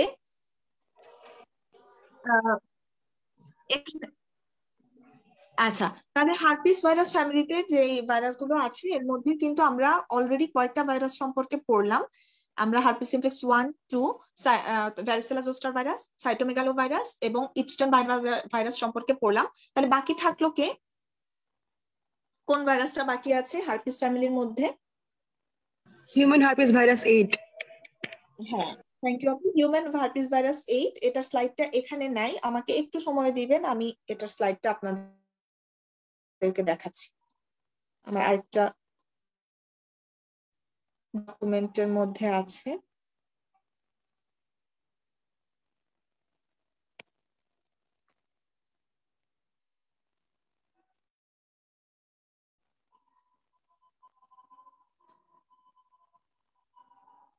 আচ্ছা, আশা করি দেখতে পাচ্ছেন হিউম্যান হার্পিস ভাইরাস 8, এটার অন্য নাম হচ্ছে কাপোসি সার্কোমা অ্যাসোসিয়েটেড ভাইরাস। তার মানে বুঝতেই পারছেন যে হিউম্যান হার্পিস ভাইরাস 8, আমি জিজ্ঞেস করেছিলাম, একজন ভাইয়া অ্যান্সারও করেছিলেন যে হিউম্যান হার্পিস ভাইরাস 8টা হচ্ছে আমাদের বডিতে কাপোসি সার্কোমার সাথে অ্যাসোসিয়েটেড থাকে, তাই কাপোসি সার্কোমা তৈরি করে আমাদের বডিতে। আমাদের বডিতে না, মেইনলি হচ্ছে যে এটা এইডস পেশেন্টদের ক্ষেত্রেই দেখা যায়। এইডস পেশেন্টের ক্ষেত্রে কাপোসি সার্কোমাটা হচ্ছে মোস্ট কমন ক্যান্সার। আচ্ছা, তারপর কাপোসি সার্কোমা করলো, এরপরে এটা থেকে অল্প কিছু লাইন জানলেই আপনাদের জন্য এনাফ। এইডস পেশেন্টদের ক্ষেত্রে কাপোসি সার্কোমা করবে। সেকেন্ডলি যেটা দেখা যাচ্ছে যে এটা আমাদের বডির যে টিউমার সাপ্রেসর জিন আছে, সেই টিউমার সাপ্রেসর জিনটাকে সাপ্রেস করে দেয়। টিউমার সাপ্রেস এই জন্যই হচ্ছে যে ক্যান্সার করে। তারপরে হচ্ছে এটা সেক্সুয়াল কন্ট্যাক্টের মাধ্যমে অথবা অর্গান ট্রান্সপ্ল্যান্টের মাধ্যমে ট্রান্সমিটেড হতে পারে। এটা ভাস্কুলার এন্ডোথেলিয়ামে ক্যান্সার করে। এটা কিন্তু একবার একটা কোয়েশ্চেন এসেছিল, কাপোসি সার্কোমা কোথায় ক্যান্সার করে। কাপোসি সার্কোমা যে আমরা বলছি, কাপোসি সার্কোমাটা আসলে কোথাকার ক্যান্সার, এটা কিন্তু ভাস্কুলার এন্ডোথেলিয়ামের ম্যালিগনেন্সি। দেখেন আমার এখানে লাল দাগ দিয়ে দেওয়া আছে ভাস্কুলার এন্ডোথেলিয়ামের ম্যালিগনেন্সি। তাহলে ভাস্কুলার এন্ডোথেলিয়ামের কোথায় কোথায় ভাস্কুলার এন্ডোথেলিয়ামকে এটা অ্যাটাক করতে পারে? স্কিন, ওরাল ক্যাভিটি, সোল, কিন্তু পামে না, সোলে, জিআইটি তে, লাংসে, এসব জায়গায় সে অ্যাটাক করতে পারে। ডায়াগনোসিস আমরা কিভাবে করব? বায়োপসি করব। এটা ট্রিটমেন্ট আছে, আলফা ইন্টারফেরন দিয়ে অথবা ভিনব্লাস্টিন দিয়ে আমরা ট্রিটমেন্ট করতে পারি, কিন্তু কোনো ভ্যাকসিন নাই। বাস এইটুকু কয়েকটা কথা জানলেই আপনাদের জন্য এনাফ।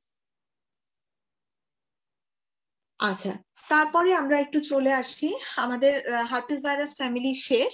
তাহলে আমরা হার্পিস ভাইরাস ফ্যামিলি, এই যে আমরা এদেরকে পড়লাম, এরা কি এনভেলাপড ভাইরাস নাকি নন এনভেলাপড ভাইরাস? এতক্ষণ যাদেরকে নিয়ে আমরা পড়লাম হার্পিস ভাইরাস ফ্যামিলি, এগুলো তো এনভেলপ ভাইরাস। হ্যাঁ, এরা সবাই এনভেলাপ ভাইরাস। আমি কিন্তু বলেছিলাম, যখন আমি ডিএনএ ভাইরাসদেরকে দুইটা ভাগে ভাগ করেছিলাম, এনভেলাপড, নন এনভেলাপড, তখন কিন্তু আমি বলেছি এনভেলাপড বা কাভার্ড হয়ে আছে, পুরো ফ্যামিলি ধরে এরা কাভার্ড হয়ে থাকে। তাহলে ফ্যামিলিয়াল ভাইরাস যারা, এরা হচ্ছে এনভেলাপড ভাইরাসের মধ্যে পড়বে।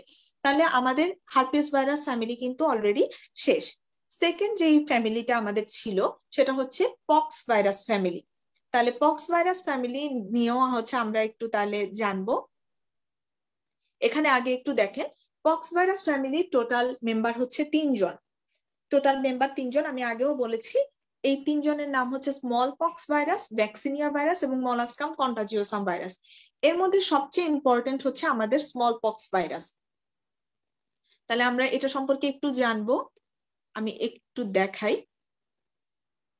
আচ্ছা, পক্স ভাইরাস ফ্যামিলি যেটা, এই যে টোটাল যে আমরা পক্স ভাইরাস ফ্যামিলিকে, আপনারা দেখতে পাচ্ছেন স্লাইডটা, পড়া যাচ্ছে? ব্লার কিন্তু পড়া যায়। আচ্ছা, থ্যাংক ইউ আপু।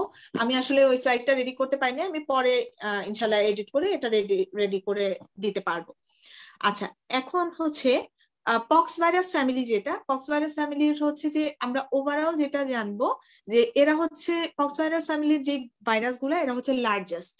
মানে লার্জেস্ট বলতে এদের মধ্যে সবচেয়ে বেশি ইম্পর্টেন্ট হচ্ছে স্মল পক্স। আমরা স্মল পক্সটাকেই ধরবো। কখনো যদি এসবিএ তে কোশ্চেন আসে যে লার্জেস্ট ভাইরাস কোনটা, এটা সম্পর্কে কোনো ধরনের কোনো কনফিউশন আমাদের নাই, এটা হচ্ছে স্মল পক্স। তাহলে এরা লার্জেস্ট ভাইরাস এবং কমপ্লেক্স ভাইরাসদের মধ্যে পড়ে। তাহলে লার্জেস্ট যেহেতু জানলাম, আমাদের মনে স্বাভাবিকভাবেই প্রশ্ন আসতে পারে যে স্মলেস্ট ভাইরাস তাইলে কারা? তাহলে স্মলেস্ট ভাইরাস হচ্ছে, এটা নিয়ে একটু কনফিউশন আছে যে স্মলেস্ট ভাইরাস আসলে কোনটা। কেউ কেউ বলে এটা এডিনো ভাইরাস, কেউ কেউ বলে এটা পোলিও ভাইরাস। তবে ম্যাক্সিমামই মনে করে হচ্ছে এটা এডিনো ভাইরাস। কখনো যদি এসবিএ তে অপশনে আসে, অবশ্যই আপনারা এডিনো ভাইরাসটাই দাগাবেন। যদি এডিনো ভাইরাস এবং পোলিও ভাইরাস একই সাথে থাকে, এডিনো ভাইরাসকেই দাগাতে হবে। আর যদি এডিনো ভাইরাস না থাকে, তাহলে সেক্ষেত্রে আমরা পোলিও ভাইরাসটাকে দাগাবো। ঠিক আছে, তাহলে এই হচ্ছে আমাদের কথা। লার্জেস্ট ভাইরাস হচ্ছে কোনো সন্দেহ নাই স্মল পক্স ভাইরাস, আর স্মলেস্ট ভাইরাস হচ্ছে, এটাও মোটামুটি কোনো সন্দেহ নাই, এটা হচ্ছে এডিনো ভাইরাস। যদি এডিনো ভাইরাস অপশনে না থাকে, তাহলে সেটা হচ্ছে পোলিও ভাইরাস। তো আমরা আগাই, তাহলে দেখবো যে small pox virus. Small pox virus এক সময় আমাদেরকে অনেক যন্ত্রণা দিয়েছে। এত বেশি যন্ত্রণা এরা আমাদেরকে দিয়েছে, এই জন্য আমরা এটাকে পৃথিবী থেকে ইরাডিকেট করে দিয়েছি ভ্যাকসিনের মাধ্যমে। তাহলে স্মল পক্স ভাইরাস যেটা, এটা দেখেন এটার আরেকটা নাম হচ্ছে ভ্যারিওলা ভাইরাস। এটাও কিন্তু অনেক সময় আসে এবং যখন আমরা কনফিউজড হয়ে যাই যে ভ্যারিওলা ভাইরাস আসলে কোনটা, ভ্যারিওলা ভাইরাস আর কোনোটাই না, এটা হচ্ছে স্মল পক্স ভাইরাস। তাহলে এটা পৃথিবী থেকে চলে গিয়েও মানে এতই আমাদেরকে ভালোবাসে, এতই আমাদেরকে যন্ত্রণা দিতে চায় যে এটা হচ্ছে বারবার ফিরে আসতে চায়, এজন্য চলে গিয়েও আসলে চলে গেল না। অনেক সময়ই হচ্ছে এটা আবার ফিরে আসে কিভাবে, বায়োটেরোরিজম হিসেবে। দেখেন এখানে হচ্ছে একটু বোল্ড করেই লেখা আছে, বায়োটেরোরিজমের একটা হাতিয়ার হিসেবে স্মল পক্স কে ইউজ করা হয়। এরপরে যেই লাইনটা সেটা হচ্ছে যে যে কোনো ডিএনএ ডিপেন্ডেন্ট ভাইরাস যারা, আমরা জানি যে আমরা সামনের দিকে গিয়ে জানতে পারবো যে একমাত্র রেট্রো ভাইরাস যারা, রেট্রো মানে কি, মানে পেছনের দিকে, রেট্রো ভাইরাস হচ্ছে উল্টা কাজ করে। হ্যাঁ, সব ভাইরাস কি করে, ডিএনএ ডিপেন্ডেন্ট আরএনএ পলিমারেজ থাকে তাদের, মানে ডিএনএ থেকে তারা আরএনএটাকে তৈরি করে। তো রেট্রো ভাইরাস যারা, তারা হচ্ছে উল্টা কাজ করে, তারা হচ্ছে আরএনএ থেকে ডিএনএ প্রডিউস করে। তো ওইটার কথা আমি পরে বলবো। এই কথাটা আমি কেন বললাম, যে যত ভাইরাস যারা আছে যারা DNA dependent RNA polymerase contain করে, এ ধরনের সব ভাইরাস গুলো যেহেতু ডিএনএ ডিপেন্ডেন্ট, তার মানে এরা কোথায়, ডিএনএটা কোথায় থাকে, নিউক্লিয়াসে থাকে। তার মানে এইসব ভাইরাসের রেপ্লিকেশনটা নিউক্লিয়াসেই হওয়া উচিত। তাহলে যত ডিএনএ ডিপেন্ডেন্ট আরএনএ পলিমারেজ ওয়ালা ভাইরাস আছে, এরা সবাই নিউক্লিয়াসে রেপ্লিকেট করবে, এক্সেপ্ট হচ্ছে স্মল পক্স ভাইরাস। এটার যদিও ডিএনএ ডিপেন্ডেন্ট আরএনএ পলিমারেজ আছে, কিন্তু এটা রেপ্লিকেট করে সাইটোপ্লাজমে। দেখেন আমি এখানে হচ্ছে এটা হাইলাইট করে রেখেছি, এটা সাইটোপ্লাজমে রেপ্লিকেট করে, মানে সে হচ্ছে একটু ভিন্ন পথে হাঁটার চেষ্টা করে আর কি। আর এটা হচ্ছে যে ব্রিক শেপের একটা ভাইরাস। আমাদের সব ভাইরাসের আসলে সাইজ শেপ এগুলো এত বেশি আমাদের জন্য লাগে না এফসিপিএস এ, কিন্তু কিছু কিছু ভাইরাসের ক্ষেত্রে লাগবে। আমি যখন সামনে গিয়ে র্যাবিস ভাইরাস পড়াবো, ওইটার ক্ষেত্রেও আমাদের শেপটা লাগবে। ঠিক একইভাবে স্মল পক্স ভাইরাস যেটা, দেখেন এখানে ব্রিক শেপ দেওয়া আছে। একটু দুষ্টামি করে মনে রাখতে পারেন যে এত শয়তান ভাইরাসটা, আমরা এটাকে ইটের মতো ছুঁড়ে ফেলে দিয়েছি, বা ইট দিয়ে ছুঁড়ে এটাকে আমরা দুনিয়া থেকে বিদায় করে দিছি আর কি। তাহলে ব্রিক শেপড ভাইরাস। আর এটা হচ্ছে রেসপিরেটরি অ্যারোসলের মাধ্যমে বা রেসপিরেটরি ড্রপলেটের মাধ্যমে ট্রান্সমিটেড হতো। ইনকিউবেশন পিরিয়ড হচ্ছে মাত্র 7 থেকে 14 দিন। এটার ইমিউনিটি হয় লাইফ লং, এবং এটার হচ্ছে ভ্যাকসিন আছে। ওই যে ভ্যাকসিনের মাধ্যমেই তো আসলে আমরা এটাকে ইরাডিকেট করলাম। ভ্যাকসিনটা হচ্ছে, বলা হচ্ছে যে ভ্যাকসিনের কার্যকারিতা হচ্ছে 10 বছর পর্যন্ত, 10 বছর পর পর গিয়ে আপনার এটাকে আবার ভ্যাকসিনটা নিতে হবে। তাহলে এই যে এটাই হচ্ছে যে আমাদের পক্স ভাইরাস ফ্যামিলির সবচেয়ে গুরুত্বপূর্ণ সদস্য। তাহলে গুরুত্বপূর্ণ সদস্যর শেষ, অগুরুত্বপূর্ণ সদস্য নিয়ে 1-2 লাইন আমরা পড়বো। ভ্যাকসিনিয়া ভাইরাস, যদিও তার গুরুত্ব তত বেশি নাই, কিন্তু সেই কিন্তু আমাদেরকে এই স্মল পক্স এর শয়তানি থেকে আমাদেরকে উদ্ধার করছে। কারণ এই ভ্যাকসিনিয়া ভাইরাসটাই কিন্তু ভ্যাকসিন তৈরি করার জন্য কাজে লাগানো হয়েছে। তাহলে এটা হচ্ছে স্মল পক্স এর এগেনস্টে ভ্যাকসিনটা তৈরি করা হয়েছে ভ্যাকসিনিয়া ভাইরাস দিয়ে। জাস্ট এইটুকু মনে রাখলেই আমাদের জন্য এনাফ। আর থার্ড যে মেম্বারটা আছে, এটা হচ্ছে মলাস্কাম কন্টাজিওসাম ভাইরাস। খুব একটা আসলে আসে না, তারপরেও যদি কখনো কোশ্চেন কঠিন করতে চায়, 1-2টা অপশনে চলে আসতে পারে। এটা দেখেন আমাদের বডিতে ফ্লেশ কালারের প্যাপিউল তৈরি করে, ফ্লেশ কালার্ড প্যাপিউল এটা তৈরি করে। এবং এটার ক্যারেক্টারিস্টিক দেখুন, আমি হাইলাইট করেছি, লেখা আছে, এটা কাপ শেপড ক্রেটর তৈরি করে উইথ এ হোয়াইট কোর। এটার মানে হচ্ছে, হোয়াইট কোর মানে হচ্ছে, আমি যদি আপনাদেরকে একনির মাধ্যমে এক্সাম্পল দিই তাহলে আপনাদের জন্য বুঝতে সহজ হবে। দেখবেন যে অনেক সময় আমরা হোয়াইট কমেডন বা ক্লোজড কমেডন বলি, যে একনির মতো যদি আমরা একটু চাপ দিই, ভেতর থেকে একটা সাদা দানার মতো বের হয়ে আসে। তো এটার ক্ষেত্রেও ব্যাপারটা এরকম, এটার হোয়াইট কোট থাকে। তবে একনির সাথে এটার ডিফারেন্সটা কোথায়, একনিতে কি হয় যে যে উপরে যে সারফেসটা এটা একটু বাল্জড অবস্থায় থাকে বা একটু প্রোট্রুডেড অবস্থায় থাকে, কিন্তু এটার ক্ষেত্রে এটার সারফেস যেটা, এটা হচ্ছে কাপ শেপড ক্রেটর, মানে হচ্ছে আপনি একটু বোলের মতো চিন্তা করেন। হ্যাঁ, এটা হচ্ছে যে ডিপ্রেসড অবস্থায় থাকে, এটার সারফেসটা ওরকম বাল্জড অবস্থায় থাকে না, বরং ডিপ্রেসড অবস্থায় থাকে, এবং ভেতরে একটা হোয়াইট কোট থাকে। এটা সেলফ লিমিটিং, নিজে নিজেই ভালো হয়ে যাবে, আপনার তেমন কিছু করার প্রয়োজন নাই। যদি ভালো না হতে চায়, তখন হচ্ছে যে কি করা যায়, যে এটাকে হচ্ছে ভেতর থেকে আপনি যে কোডটা, সেটা হচ্ছে এটা বের করে আনা যায়। তারপরে হচ্ছে এটা ক্লোজ কন্টাক্ট বা সেক্সুয়াল কন্টাক্টের মাধ্যমে ট্রান্সমিটেড হয় এবং এটার এগেনস্টে কোনো ভ্যাকসিন নাই। মানে ভেতরের কোডটা আমরা কিউরেটেজের মাধ্যমে কিউরেট করার মাধ্যমে বের করে আনতে পারি, এটা ভালো হয়ে যাবে। তাহলে এই গেল হচ্ছে আমাদের পক্স ভাইরাস ফ্যামিলির 3টা। তাহলে আমি একটু হিসাব করি, আমরা হার্পিস ভাইরাস ফ্যামিলির 6 জনের সম্পর্কে পড়েছি, পক্স ভাইরাস ফ্যামিলির 3টা ভাইরাস সম্পর্কে আমরা পড়লাম। এরপরে আমাদের এই এনভেলপড ভাইরাসের মধ্যে আর একটাই ভাইরাস থাকে, সেটা হচ্ছে হেপার্ডনা virus family. Mình để sáng sâu bao nhiêu anh chạy có lên để tôi sắm cổ về đẹp mặn mà lại đi trời vang thông minh tí số không lời than giang hồ vốn tôi biết đầu lạnh sai không đúng mà chỉ cần gây tôi vui ভাইয়া আমি আপনার কথা শুনতে পাচ্ছি না।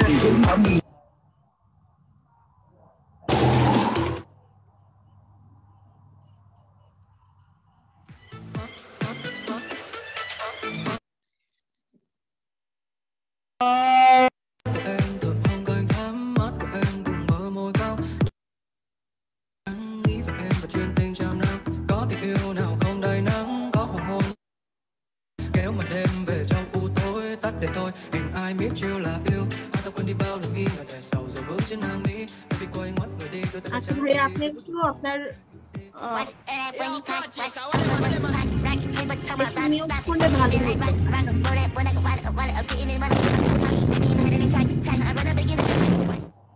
Địt cái lỗ lồn cái con đầu lớn đi thoát thì từ trên cao đi lao xuống dưới đi từ phát cuối đến phát đầu tiên đến xuyên địa lục đi ngủ cái rắn đi con chó cái bên lục phát cơ đi ngon đi thời điểm mở lớn cho đi cơ lồng mưa được ướt tay đi lên tay đi cho tới sáng đi tháng đi ngày đi chiều lồng muốn đi xuống lông to đi con lồng chó đi cho lồn con đi ý mẹ ở nó mó như kiểu chó hàm xương bố mẹ địt mày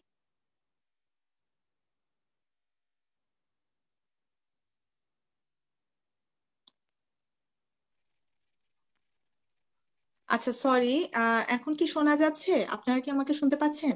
একটু যদি জি madam শুনতে পাচ্ছি। Thank you. আচ্ছা ঠিক আছে, তাহলে আমাদের herpes virus family শেষ হলো, পক্স ভাইরাস ফ্যামিলিও শেষ হলো। তাহলে 6 আর 3 9টা শেষ হলো এখানে। আর এনভেলপড ভাইরাসের ক্ষেত্রে আরেকটা ভাইরাসই আমাদেরকে পড়তে হবে, সেটা হচ্ছে হেপার্ডনা ভাইরাস ফ্যামিলির হেপাটাইটিস বি ভাইরাস। এটা নিয়ে আমি একটু ডিটেলসে পড়াবো, এটা আমি একটু পরে পড়াবো। তাহলে আমাদের এই এনভেলপড ভাইরাস গুলো হচ্ছে শেষ হয়ে গেল। তাহলে আমাদের বাকি রইলো নন এনভেলপড ভাইরাস। আমি আপনাদেরকে বলেছিলাম যে নন এনভেলপড ভাইরাস গুলো মনে রাখা সহজ। নন এনভেলপড ভাইরাস মাত্র 3জন আছে, একটা হচ্ছে পার্ভোভাইরাস B19, একটা হচ্ছে প্যাপিলোমা ভাইরাস বা হিউম্যান প্যাপিলোমা ভাইরাস, আর একটা হচ্ছে অ্যাডিনোভাইরাস। 3টাই খুবই ইম্পর্টেন্ট আমাদের জন্য, 3জন সম্পর্কেই আমাদেরকে একটু ডিটেলস জানতে হবে। তাহলে আমি একটু এটা আবার একটু আমি এই স্লাইডে আমার কাছে নেই, আমি একটু দেখাচ্ছি, একটু আমাকে সময় দিবেন।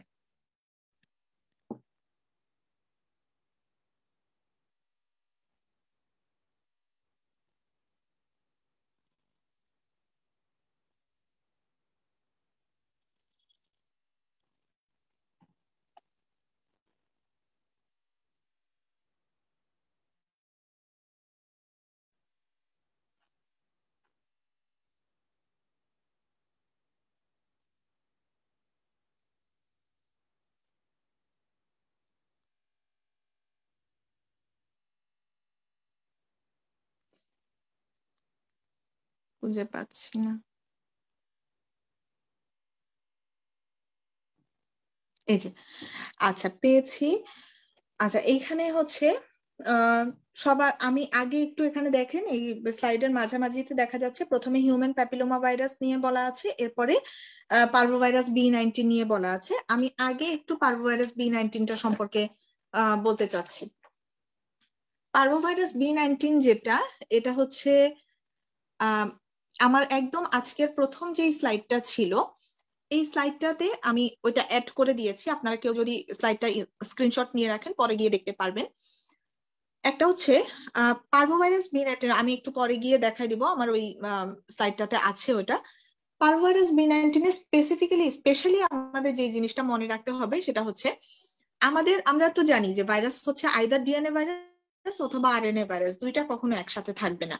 আর ডিএনএ এর ক্ষেত্রে আমরা জানি ডিএনএ হচ্ছে ইউজুয়ালি ডাবল স্ট্র্যান্ডেড, মানে ডিএনএ হচ্ছে যে ডাবল স্ট্র্যান্ডেড হয় এবং আরএনএ হচ্ছে সিঙ্গেল স্ট্র্যান্ডেড হয়, এটাও আমরা জানি। তবে পার্ভোভাইরাসের ক্ষেত্রে আমরা জানি পার্ভোভাইরাসটা ডিএনএ ভাইরাস, তবে এর ডিএনএটা ডাবল স্ট্র্যান্ডেড না। এটা খুবই ইম্পর্টেন্ট একটা ইনফরমেশন। অনেকবারই মানে হচ্ছে এটা যে কোনো সময় পরীক্ষা চলে আসতে পারে যে পার্ভোভাইরাসের যে ডিএনএটা এটা হচ্ছে সিঙ্গেল স্ট্র্যান্ডেড ডিএনএ। তাহলে প্রথম কথা আমরা এটা সম্পর্কে জানবো, পার্ভোভাইরাস B19 হচ্ছে যে একটা ডিএনএ ভাইরাস, একটা ডিএনএ নন এনভেলপড ভাইরাস, বাট এটা সিঙ্গেল স্ট্র্যান্ডেড ডিএনএ ভাইরাস। এটা এরপরে তো দেওয়াই আছে যে এটা রেসপিরেটরি ড্রপলেট দিয়ে ট্রান্সমিটেড হবে, ট্রান্সপ্লাসেন্টালি ট্রান্সমিটেড হতে পারে, ব্লাড ট্রান্সফিউশনের মাধ্যমে যেতে পারে। ট্রান্সপ্লাসেন্টাল ট্রান্সমিশন যেটা, এটার পাশে আপনারা ইনফিনিটি স্টার দিয়ে রাখবেন, খুবই খুবই ইম্পর্টেন্ট একটা কথা। এটা আমরা আলাদা করেই আপনাদেরকে যখন পরে আমরা আবার ভাইরোলজি ক্লাসগুলো আবার রিপিট হবে তখন দেখাবো, মানে আমরা আলাদা আলাদা করে যে ট্রান্সপ্লাসেন্টালি কোন কোন ভাইরাস কোন কোন ব্যাকটেরিয়া ট্রান্সমিটেড হচ্ছে ওগুলো আমরা একসাথে পড়ে ফেলবো। তো এখন আপাতত এখানে জানেন যে পার্ভোভাইরাস B19টা প্লাসেন্টার মাধ্যমে মাদার থেকে ফিটাসে যেতে পারে। তারপরে হচ্ছে এরপর নিচে লেখা আছে, এখানে দেখেন যে এটা কি করে, আমাদের যেই বোন ম্যারোতে যায়, বোন ম্যারোর যে ইরাইথ্রোব্লাস্ট সেটাকে অ্যাটাক করতে পারে, অ্যাটাক করে সেটা অ্যাপ্লাসিয়া করে এবং অ্যাপ্লাস্টিক অ্যানিমিয়া করতে পারে। এছাড়াও আরো কিছু ইম্পর্টেন্ট কথা আছে, এটা বোল্ডলি লেখাই আছে। অ্যাপ্লাস্টিক অ্যানিমিয়া তো শেষ, যে এটা হচ্ছে ইরাইথেমা ইনফেকশিওসাম করতে পারে। এটা হচ্ছে মেইনলি ভাস্কুলার এন্ডোথেলিয়ামে ইনফেকশন করে চিকে, এবং বাচ্চাদের ক্ষেত্রে এটা স্ল্যাপড চিক সিনড্রোম করতে পারে। স্ল্যাপড চিক সিনড্রোম মানে মনে হবে যে মানে চর মেরে গালটা কেউ লাল করে দিছে এরকম মনে হবে আর কি দেখতে, স্ল্যাপড চিক সিনড্রোম করতে পারে। আরেকটা যেটা সেটা হচ্ছে যে এটা ইমিউন কমপ্লেক্স আর্থ্রাইটিস তৈরি করতে পারে। আর যেটা এখানে দেওয়া নাই একটু আপনারা স্টার দিয়ে লিখে নিবেন যে এটা ওই যে যেহেতু আমি বললাম যে ট্রান্সপ্লাসেন্টালি ট্রান্সমিটেড হয়, তাহলে মাদা থেকে ফিটাসে যেতে পারে, তাহলে ফিটাসে গেলে কি সমস্যা, কি করতে পারে? ফিটাসে এটা হাইড্রপস ফিটালিস নামে ডিজিজ তৈরি করতে পারে, ফিটাসের ক্ষেত্রে হাইড্রপস ফিটালিস করবে। তাহলে এই গেল পার্ভোভাইরাস B19 নিয়ে কথা, খুব বেশি আর কিছু নাই। ট্রান্সপ্লাসেন্টাল কথাটাই মনে রাখেন, এটুকু মনে রাখলেই যথেষ্ট। এরপরে যেটা হিউম্যান প্যাপিলোমা ভাইরাস, আমাদের জন্য খুবই খুবই ইম্পর্টেন্ট একটা ভাইরাস, অনেক অ্যাসপেক্ট থেকে এটা ইম্পর্টেন্ট। আমি আগে ইনফরমেশন গুলো একটু দিয়ে নেই, এরপরে আমি একটু ফিডব্যাক নিব। হিউম্যান প্যাপিলোমা ভাইরাস যেটা, এটা হচ্ছে যে এটার আরো দুটা নাম আছে, আপনারা একটু নোট করবেন। এটাকে আমরা প্যাপোভা ভাইরাস অথবা পোলিওমা ভাইরাসও বলতে পারি। প্যাপিলোমা ভাইরাস তো তার একটা নাম, এছাড়া প্যাপোভা ভাইরাস অথবা পোলিওমা ভাইরাস নামেও এটাকে ডাকা হয়। তারপরে হচ্ছে এটা আমাদের বডিতে, আপনারা জানেন এটা হচ্ছে স্কোয়ামাস সেলের ক্যান্সার করতে পারে বা টিউমার করতে পারে, মানে প্যাপিলোমা করতে পারে। প্যাপিলোমা মানে হচ্ছে যে স্কোয়ামাস সেলকে ইনফেক্ট করে সে B9 টিউমার প্রডিউস করতে পারে। এটা স্কিন টু স্কিন কন্ট্যাক্টের মাধ্যমে যেতে পারে এবং জেনিটাল কন্ট্যাক্টের মাধ্যমে ট্রান্সমিটেড হতে পারে। এই যে এখানে লেখাই আছে, মোড অফ ট্রান্সমিশন হচ্ছে সেক্সুয়াল ট্রান্সমিশন, স্কিন কন্ট্যাক্ট, আবার ট্রান্সমিশন ডেলিভারির সময় যদি বাট ক্যানেল দিয়ে আসে সেক্ষেত্রে ট্রান্সমিশন হতে পারে। এরপরে কয়েকটা যেগুলো যে ইনফরমেশন গুলো নাই আপনারা একটু কষ্ট করে লিখে নেবেন, সেটা হচ্ছে যে এটা আমাদের আমি কিন্তু আজকে ক্লাসের শুরুতে বলেছিলাম যে আমি পরে গিয়ে জিজ্ঞাসা করব যে হিউম্যান প্যাপিলোমা ভাইরাস এটা আমাদের একটা স্লো ডিজিজ করে। কেউ কি আমাকে নামটা বলতে পারবেন? কারো কি মনে আছে? একটা স্লো ভাইরাল ডিজিজ করে human papilloma virus. Progressive multifocal encephalopathy. হ্যাঁ, থ্যাংক ইউ। আচ্ছা, পুরাটা শোনা যায়নি কিন্তু আমি বুঝতে পেরেছি। প্রোগ্রেসিভ মাল্টিফোকাল লিওকো ইনকেফালোপ্যাথি বা পিএমএল করে থাকে। এটা হচ্ছে আমি বলেছিলাম যে দুইটা ভাইরাস পিএমএল করে, একটা হচ্ছে HIV আর একটা হচ্ছে HPV। এই যে এখানে এসে সেটা আবার পেয়ে গেলেন। তারপরে এই প্যাপিলোমা ভাইরাস দিয়ে হচ্ছে যদি কারো ইনফেক্টেড হয় বা কারো ডিজিজটা হয়, তাইলে আমরা ল্যাব ডায়াগনোসিস করলে হলমার্ক কি পাবো? হলমার্ক হচ্ছে এটার সেলগুলো ভ্যাকিউলেটেড হয়ে যাবে, যেটাকে আমরা বলি কোইলোসাইট। এটা একটু লিখে নেবেন, কোইলোসাইট, বা ল্যাব ডায়াগনোসিসের সময় কোইলোসাইট পাওয়া যাবে বা ভ্যাকিউলেটেড সেল পাওয়া যাবে। আচ্ছা, এরপরে এটার ক্ষেত্রে ইম্পর্টেন্ট হচ্ছে যে হিউম্যান প্যাপিলোমা ভাইরাসের অনেকগুলো সেরোটাইপ আছে। হ্যাঁ, প্রথম সেরোটাইপ দেখতেই পাচ্ছেন এখানে যে সেরোটাইপ 1 থেকে 4 যারা, এরা মেইনলি স্কিনে এবং আমাদের যেই হাতের তালুতে এখানে ওয়ার্ক করতে পারে, স্কিন এবং সরি, এটা হচ্ছে যে স্কিনে এবং হচ্ছে প্ল্যান্টার পায়ের তালুতে হচ্ছে ওয়ার্ট তৈরি করতে পারে। তারপরে হচ্ছে 2 নম্বরে এটা কি করে, এটা যেটা 6 থেকে 11 যে সেরোটাইপটা আছে এটা হচ্ছে জেনিটাল ওয়ার্ট করতে পারে। এটা কিন্তু আমি কার্সিনোমা বলছি না, জেনিটাল ওয়ার্ট এটা একটা বিনাইন ডিজিজ। হ্যাঁ, জেনিটাল ওয়ার্ট করতে পারে, এটার অন্য নাম হচ্ছে কন্ডাইলোমেটা অ্যাকুমিনেটা। খুবই ইম্পর্টেন্ট, আপনারা একটু স্টার্ট দিয়ে রাখবেন। আমরা যখন ব্যাকটেরিওলজি পড়বো তো ওখানে গিয়ে আপনি আরেকটা এই ধরনের নাম পাবেন, ওখানে হচ্ছে কন্ডাইলোমেটা লাটা পাবেন আপনারা যখন হচ্ছে আপনারা সিফিলিস নিয়ে পড়তে যাবেন। এখানে কন্ডাইলোমেটা অ্যাকুমিনেটা আমরা জানলাম, কোরিলেট করে পড়লে আপনাদের মনে রাখতে সুবিধা হবে। আচ্ছা, এরপরে হচ্ছে ল্যারিঞ্জিয়াল প্যাপিলোমা করতে পারে। আচ্ছা, বেশি ইম্পর্টেন্ট হচ্ছে যে এটার 16, 18 এবং এটার উপরে অনেক সময় অপশানে থাকে যে 16, 18, 31 এবং 33। এই চারটা যে সেরোটাইপ এরা হচ্ছে মেইনলি ডিসপ্লাসিয়া করে, কার্সিনোমা করে। তাহলে কার্সিনোমা আমরা সবাই জানি, আজকে আমি জিজ্ঞাসাও করেছিলাম, মেইনলি এটা সার্ভাইকাল কার্সিনোমা করে। এছাড়াও আরো অনেক অর্গানে এটা কার্সিনোমা করতে পারে, যেমন ফিমেলদের ক্ষেত্রে ইউটেরাসে করতে পারে, বোথ সেক্সে এটা অ্যানাল কার্সিনোমা করতে পারে, এবং মেইলের ক্ষেত্রে এটা পেনাইল কার্সিনোমা করতে পারে। তাহলে এটা খুবই ইম্পর্টেন্ট। এই যে হেপাটাইটিস হিউম্যান প্যাপিলোমা ভাইরাসটা হচ্ছে যে কি কি ধরনের কোন সেরোটাইপ দিয়ে কি কি ডিজিজ হচ্ছে, এটা খুবই ইম্পর্টেন্ট একটা টপিক, আপনারা একটু এখানে ট্রিপল স্টার দিয়ে রাখবেন। তাহলে এই গেল হচ্ছে আমাদের প্যাপিলোমা ভাইরাস নিয়েও পড়া শেষ। এডিনো ভাইরাস যেটা আপনারা একটু এডিনো ভাইরাস যেটা সেটা নিয়ে আমি কয়েকটা কথাই বলবো, আপনারা একটু নোট করে নিবেন। আমার এখানে এডিনো ভাইরাস সম্পর্কে এখানে স্লাইডে নাই।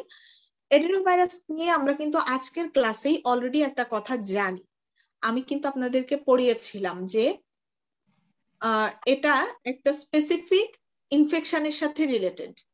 কারো কি মনে আছে এডিনো ভাইরাস আমরা কোথায় পড়েছিলাম? লেটেন্ট ইনফেকশন করে। Thank you. এটা হচ্ছে লেটেন্ট ইনফেকশন করে। আপনারা খুব অ্যাটেন্টিভলি শুনছেন, থ্যাংক ইউ, আমি খুবই গ্রেটফুল আপনাদের কাছে। তাহলে এডিনো ভাইরাস যেটা এটা হচ্ছে যে লেটেন্ট ইনফেকশনের সাথে রিলেটেড, প্রথম কথা।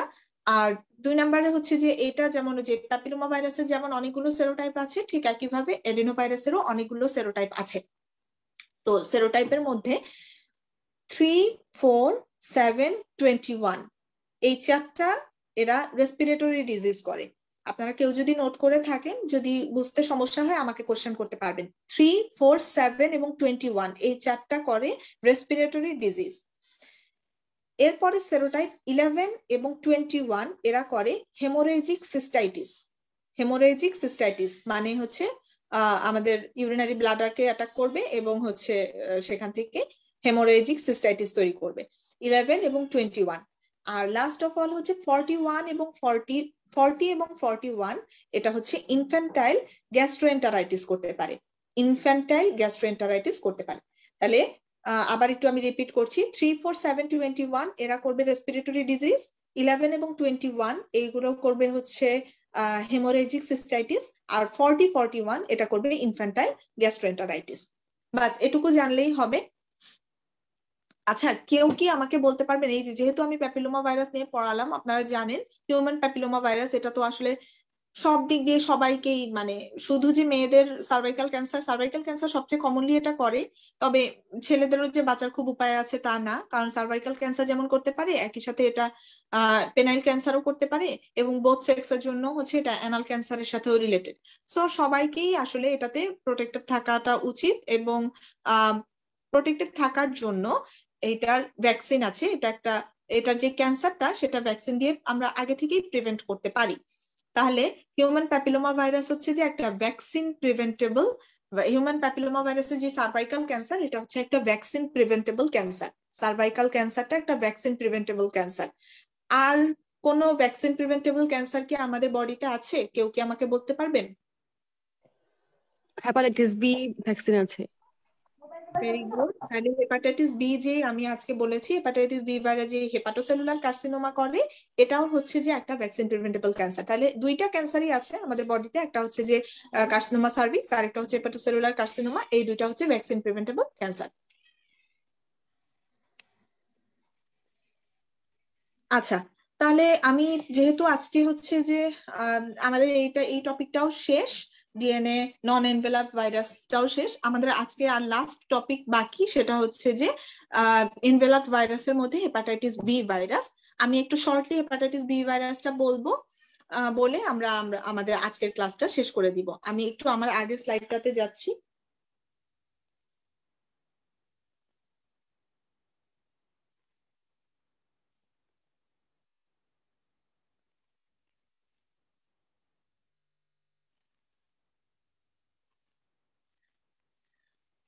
আচ্ছা, আমরা আমাদের আজকের ক্লাসের লাস্ট টপিকে চলে আসলাম, hepatitis B virus. Hepatitis B virus নিয়ে ইনিশিয়ালি আমাদেরকে কয়েকটা কথা জানলেই এনাফ। সেটা হচ্ছে আমরা অলরেডি জানি এটা হচ্ছে এনভেলাপড ভাইরাস, এটা একটা ডিএনএ ভাইরাস। এটার হচ্ছে ইনকমপ্লিট ডাবল স্ট্র্যান্ডেড, এটা আসলে খুব একটা জরুরি না জানা, একটু একবার রিডিং দিলে দিতে পারেন। এটার ইম্পর্টেন্ট যেটা যে high incidence of hepatocellular carcinoma, তাহলে হেপাটোসেলুলার কার্সিনোমার সাথে রিলেটেড আমাদের ওর ফ্যামিলিরই আরেকজন আছে হেপাটোসেলুলার কার্সিনোমার সাথে রিলেটেড, সেটা হচ্ছে হেপাটাইটিস সি ভাইরাস। আমরা অনকোজেনিক ভাইরাসের ক্ষেত্রে পড়েছি। এবং হেপাটাইটিস বি ভাইরাস যেটা, সেটা হচ্ছে ক্রনিক ক্যারিয়ার স্টেট তৈরি করতে পারে, মানে এটা আমাদের বডিতে দীর্ঘদিন ধরে থেকে যেতে পারে এবং পরবর্তীতে গিয়ে একটা সময় এটা হেপাটোসেলুলার কার্সিনোমা করতে পারে। এটা একবার হলে এটা লাইফ লং ইমিউনিটি দেয়। আফটার ন্যাচারাল, যদি ন্যাচারালি ইনফেকশন হয় এটা লাইফ লং ইমিউনিটি দেয়। ভ্যাকসিন তো অবশ্যই অ্যাভেলেবেল আছে। এটার ইনকিউবেশন পিরিয়ড হচ্ছে আমরা মনে রাখবো 420 দিয়ে। এটা 420 মানে 4 থেকে 2 সপ্তাহ হচ্ছে উইকস, 4 থেকে 20 সপ্তাহের মধ্যে হচ্ছে এটার ইনকিউবেশন পিরিয়ড। এবং এটার ক্রনিক ক্যারিয়ার স্টেট থাকলেও ক্রনিক ক্যারিয়ারটা হচ্ছে অ্যাসিম্পটোমেটিক হওয়ার কারণে সমস্যা যেটা, যে এটা তো আসলে কোনো সিমটম তৈরি করছে না, সে হচ্ছে না জেনেই হয়তো ডিজিজটা অন্যকে ট্রান্সমিট করে দিচ্ছে, এটা হচ্ছে সমস্যা। এখন আমি একটু এটা কি আপনারা স্লাইডটা দেখতে পাচ্ছেন? আমাকে একটু বলবেন। আমি এটা নিজে লিখেছি, কেউ কি দেখতে পাচ্ছেন স্লাইডটা? আচ্ছা আচ্ছা আচ্ছা, ঠিক আছে। তাহলে এখানে হেপাটাইটিস আমি একটু বলে নেই। হেপাটাইটিস বি ভাইরাস যেটা, এটার জিনোমে 4 ধরনের জিন থাকে এবং এই 4 ধরনের জিনটা ওর স্ট্রাকচারে কিছু স্পেসিফিক প্রোটিন তৈরি করে। প্রথমত হচ্ছে তার সারফেসের যে প্রোটিনটা, যেটাকে আমরা সারফেস অ্যান্টিজেন বলি, সারফেস অ্যান্টিজেনটার নাম হচ্ছে HBsAg। সারফেস অ্যান্টিজেনটা হচ্ছে HBsAg। তারপরে ওর কোরে কিছু প্রোটিন তৈরি করে ভাইরাসটার কোরে। এই কোরের প্রোটিনটা বা কোরের অ্যান্টিজেনটার নাম হচ্ছে HBcAg এবং HBeAg, এই দুইজন। আর এই মানে বেসিক্যালি এই তিনটাই হচ্ছে আমাদের জন্য ইম্পর্টেন্ট প্রোটিন তৈরি বা অ্যান্টিজেনের ক্ষেত্রে, ভাইরালটার অ্যান্টিজেনের ক্ষেত্রে। তাহলে প্রথমটা হচ্ছে HBsAg, যেটা সারফেসের অ্যান্টিজেন, আর কোরের অ্যান্টিজেন হচ্ছে দুইটা, একটা হচ্ছে HBcAg আর একটা হচ্ছে HBeAg। এখন প্রথমত আপনারা যদি এই ছবিটা একটু খেয়াল করেন, আমি এখানে হচ্ছে যে ওর প্যাথোজেনেসিসটা একটু বোঝানোর ট্রাই করছি। প্রথমে হচ্ছে দেখেন, যখন একটা হেপাটাইটিস বি ভাইরাস আমার বডিতে ঢুকলো, কোন একটা মানুষের বডিতে ঢুকলো, ফার্স্ট ডেতে সে যখন ঢুকলো তখন কিন্তু কোনোভাবেই আপনি তার উপস্থিতিটা বডিতে প্রমাণ করতে পারবেন না, মানে সে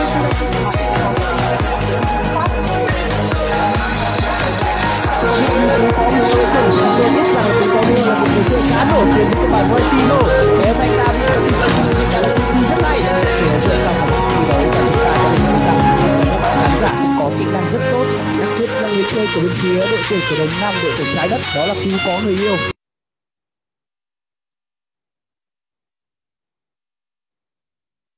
আচ্ছা, শোনা যাচ্ছে?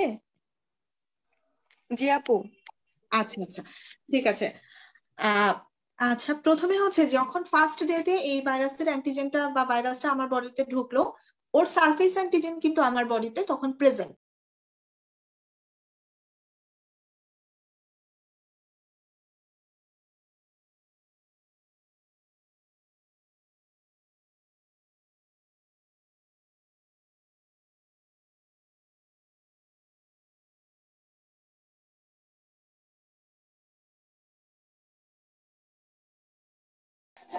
Anh nhớ đầu mùi con rẻ anh tránh hơn.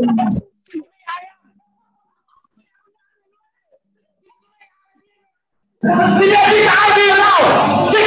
Thích con chó ở đâu? Bố mày chết cả nhà luôn, đi mẹ nhà mày.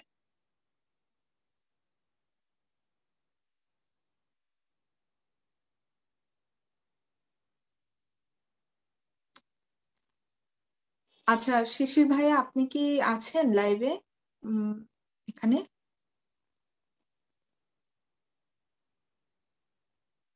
আচ্ছা, একটা মিনিট, হ্যাঁ, বারবার আসলে খুব ডিস্টার্ব হচ্ছে,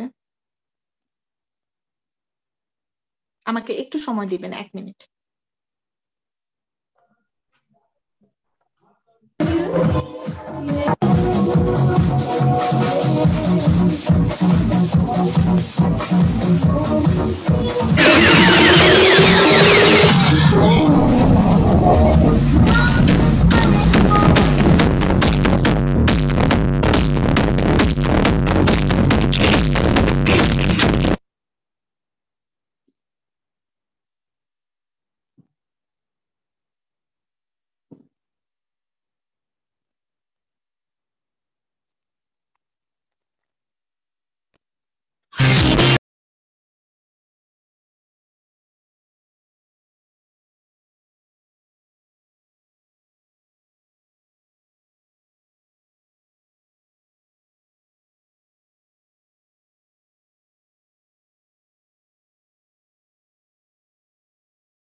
Bảo đứa lớn địt mẹ mày khốn nạn vừa thôi.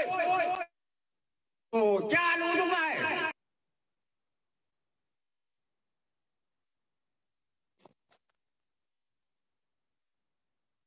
এভাবে তো আসলে মনে হচ্ছে না আমি কন্টিনিউ করতে পারবো।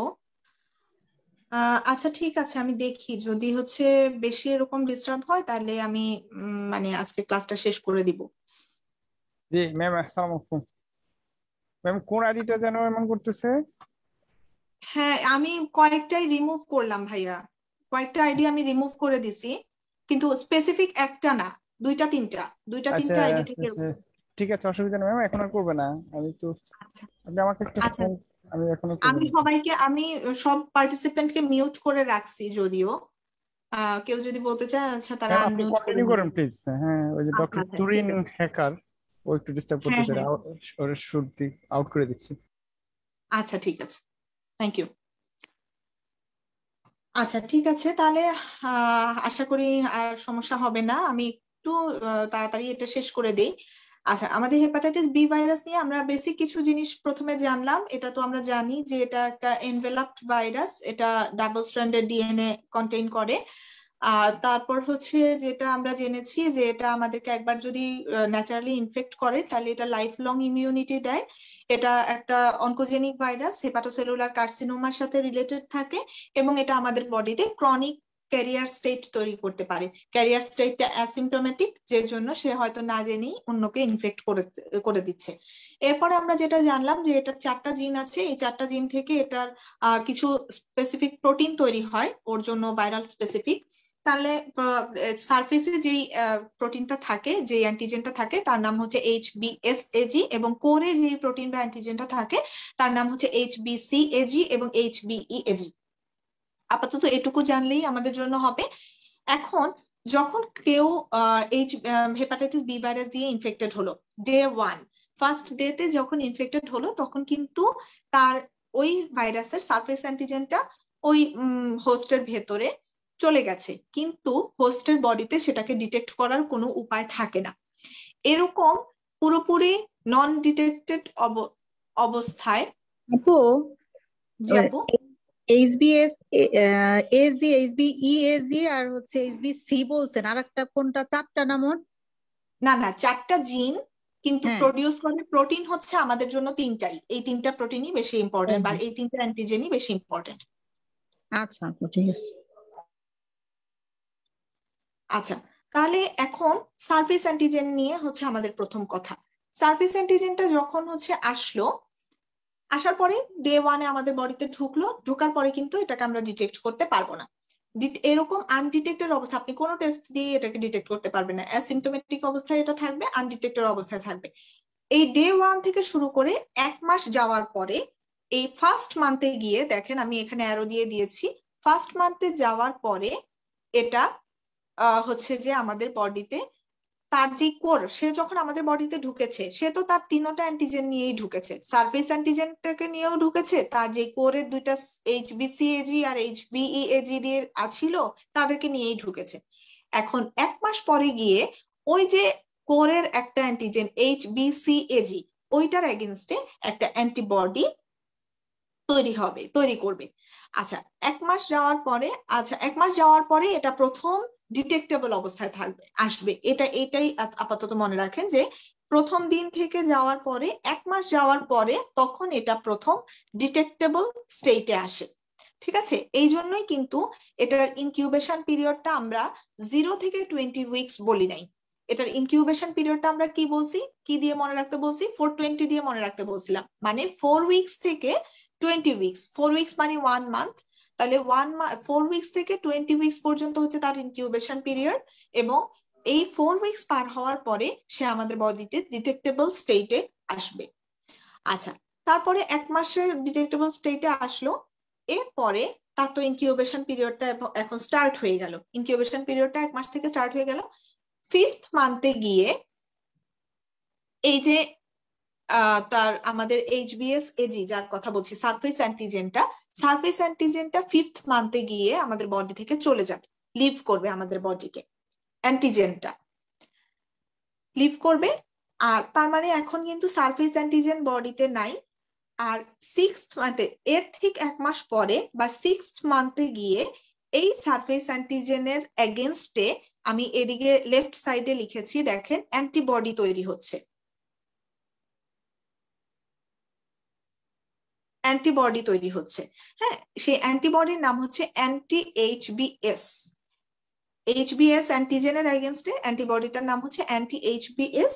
এবং এটা একবার যদি আমি দেখেন ব্র্যাকেটে লিখেছি লাইফ লং, মানে একবার যদি কারো বডিতে এই অ্যান্টিবডি তৈরি হয় এটা লাইফ লং আপনার ব্লাডে ডিটেক্টেবল অবস্থায় থাকবে, আপনার ব্লাডে থেকে যাবে। এখন 5th মান্থে তো আমার অ্যান্টিজেনটা বডি থেকে চলে গেল, আর 6th মান্থে গিয়ে অ্যান্টিজেনের এগেনস্টের অ্যান্টিবডিটা আপনার ব্লাডে আসলো। তাহলে এই যে 5th মান্থ থেকে 6th মান্থ অবস্থা, এই যে 1 মাস, 5ম মাস থেকে 6ষ্ঠ মাস পর্যন্ত এই সময়টাকে বলা হচ্ছে, এই সময়টাতে কিন্তু তাইলে আপনার অ্যান্টিজেনও নাই বডিতে, অ্যান্টিবডিও নাই, কোনোটাই কিন্তু আপনার নাই, সারফেস অ্যান্টিজেনটাও নাই, সারফেস অ্যান্টিবডিটাও নাই। তাহলে সেই সময়টাকে বলা হচ্ছে উইন্ডো পিরিয়ড। 6th মান্থে গিয়ে যখন সারফেস অ্যান্টিজেনের এগেনস্টে অ্যান্টিবডিটা আমাদের বডিতে তৈরি হবে, তখন যদি মানে অ্যান্টিবডিটা আমাদের বডিতে তৈরি হবে, হ্যাঁ। আর যদি অনেক সময় দেখা যায় সারফেস অ্যান্টিজেনটা আমাদের বডি থেকে যেতে চায় না, সে আপনাকে খুবই পছন্দ করে, সে আপনার সাথে সারা জীবন থেকে যেতে চায়, সারফেস অ্যান্টিজেনের কথা বলছি। যদি অ্যান্টিজেন HBsAgটা আমাদের বডিতে রয়ে যায় 5 মাস বা 6 মাস পরেও সে যদি আনডিটেক্টেড অবস্থায় না যায়, চলে না যায়, তখনই আমরা তাকে বলবো ক্রনিক ক্যারিয়ার। আমি কিন্তু ডান পাশে এটা ব্র্যাকেটে লিখেছি, ক্রনিক ক্যারিয়ার স্টেট।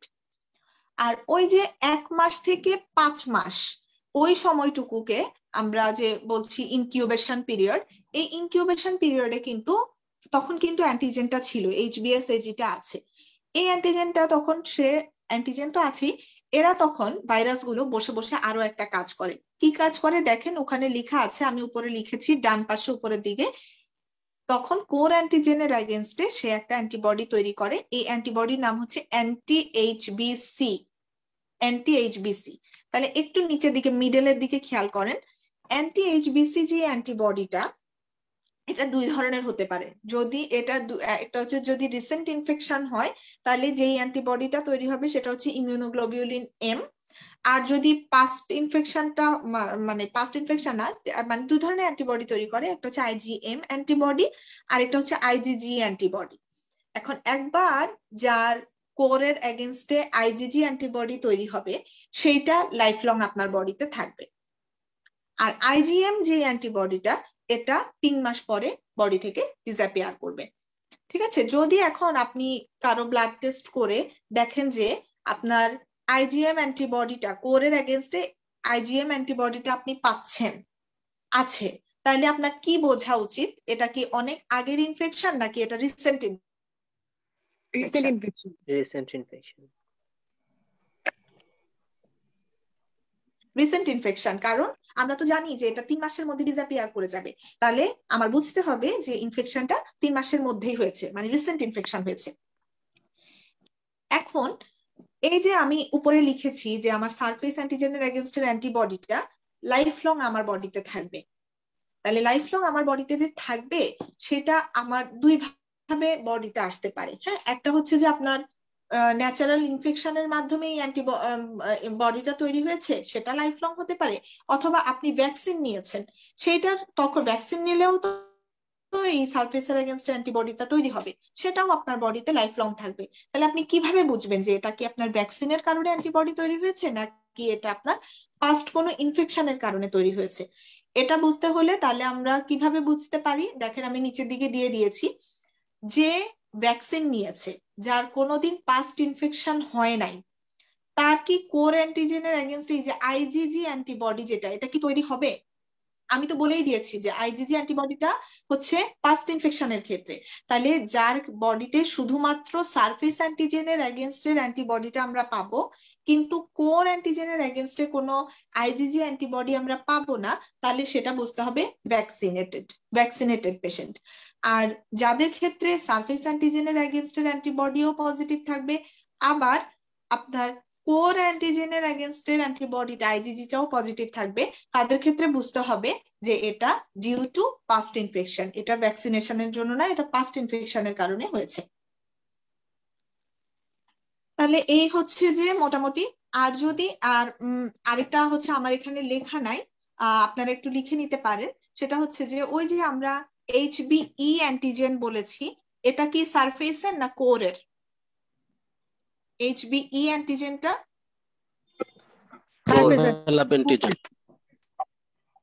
হ্যাঁ এনভেলাপে, এটা হচ্ছে যে কোরের অ্যান্টিজেন হিসেবেই আমরা ধরবো। মানে আমি যেটা জানতে চাচ্ছি আসলে সেটা হচ্ছে কারো ব্লাডে টেস্ট করে আপনি যদি HBE অ্যান্টিজেনটা পান তাহলে আপনি কি বুঝবেন?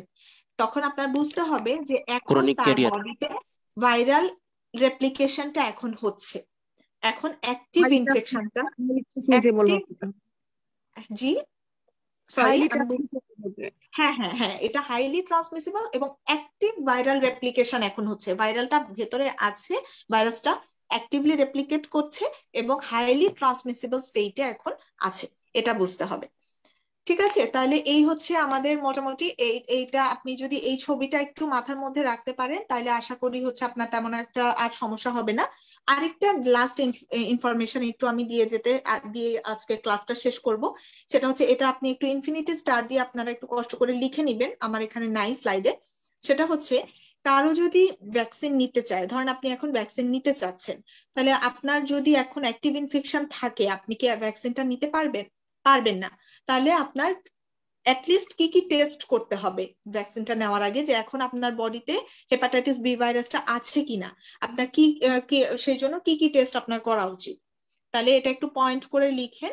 3টা টেস্ট আমরা করব, একটা হচ্ছে HBsAg মানে সারফেস অ্যান্টিজেনটা আছে কিনা এটা দেখব।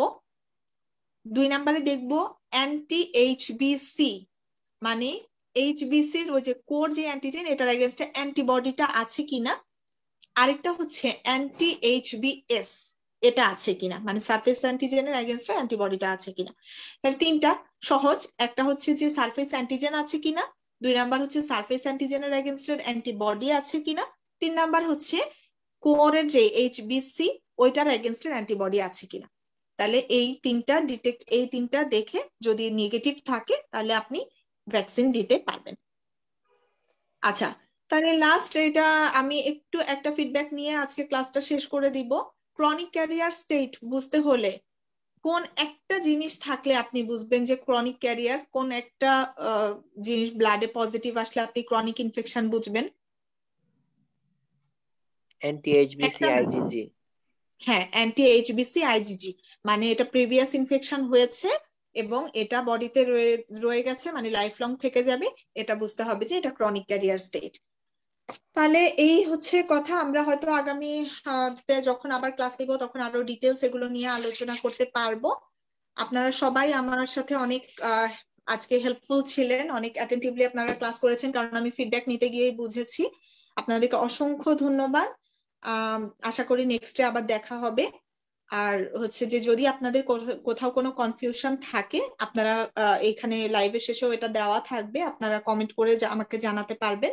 এখন কি কারো কোনো প্রশ্ন আছে? থাকলে আমাকে করতে পারেন, নাইলে আমি ক্লাসটা মানে শেষ করে দিব আর কি।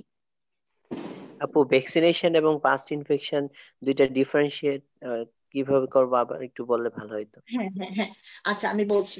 তাহলে এই যে এই দেখেন, আপনি স্লাইডটার দিকে দেখেন, ভ্যাকসিনেটেড এর ক্ষেত্রে আর পাস্ট ইনফেকশনের ক্ষেত্রে যখন আপনাকে ভ্যাকসিনটা দেওয়া হবে তখন আপনার কি হবে, ওই যে ভ্যাকসিনটা দেওয়ার পরে আপনার তো সারফেস অ্যান্টিজেনের এগেনস্টে আপনার বডিতে হচ্ছে তখন অ্যান্টিবডি তৈরি হবে, মানে অ্যান্টি এইচবিএস অ্যান্টিবডি যেটা, সেটা হচ্ছে আপনার পজিটিভ আসবে।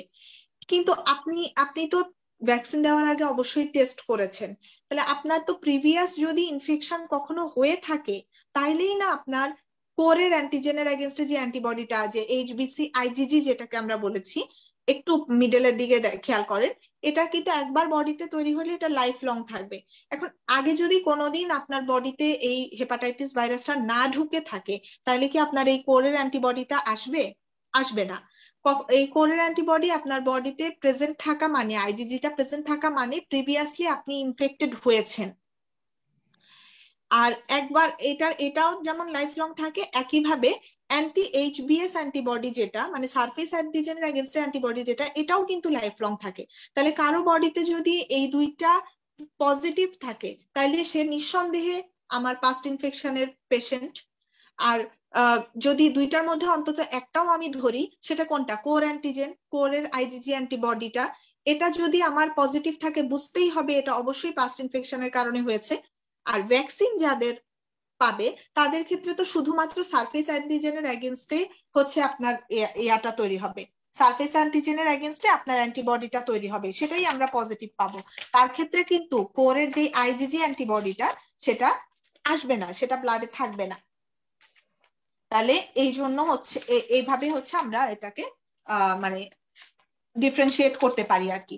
কারণ কি, হেপাটাইটিস বি ভাইরাস যেটা আমরা যখন ভ্যাকসিন নিয়ে যখন পড়াবো তখন আপনারা জানবেন যে ভ্যাকসিনের মানে অনেক ধরনের আছে। আমরা live vaccine, killed vaccine, sub unit vaccine, ঠিক একইভাবে আমাদের যে হেপাটাইটিস বি ভাইরাসের ভ্যাকসিনটা, এটা হচ্ছে একটা সাব ইউনিট ভ্যাকসিন, মানে এটার ক্ষেত্রে আমরা শুধু সারফেসের অ্যান্টিজেনটাই দিচ্ছি ভ্যাকসিনের সাথে। তাহলে যে ক্ষেত্রে আমরা সারফেসের অ্যান্টিজেনটা দিচ্ছি তার বডিতে তো সেটার এগেনস্টেই অ্যান্টিবডি হবে, তার কি কোরের এগেনস্টে অ্যান্টিবডি হবে?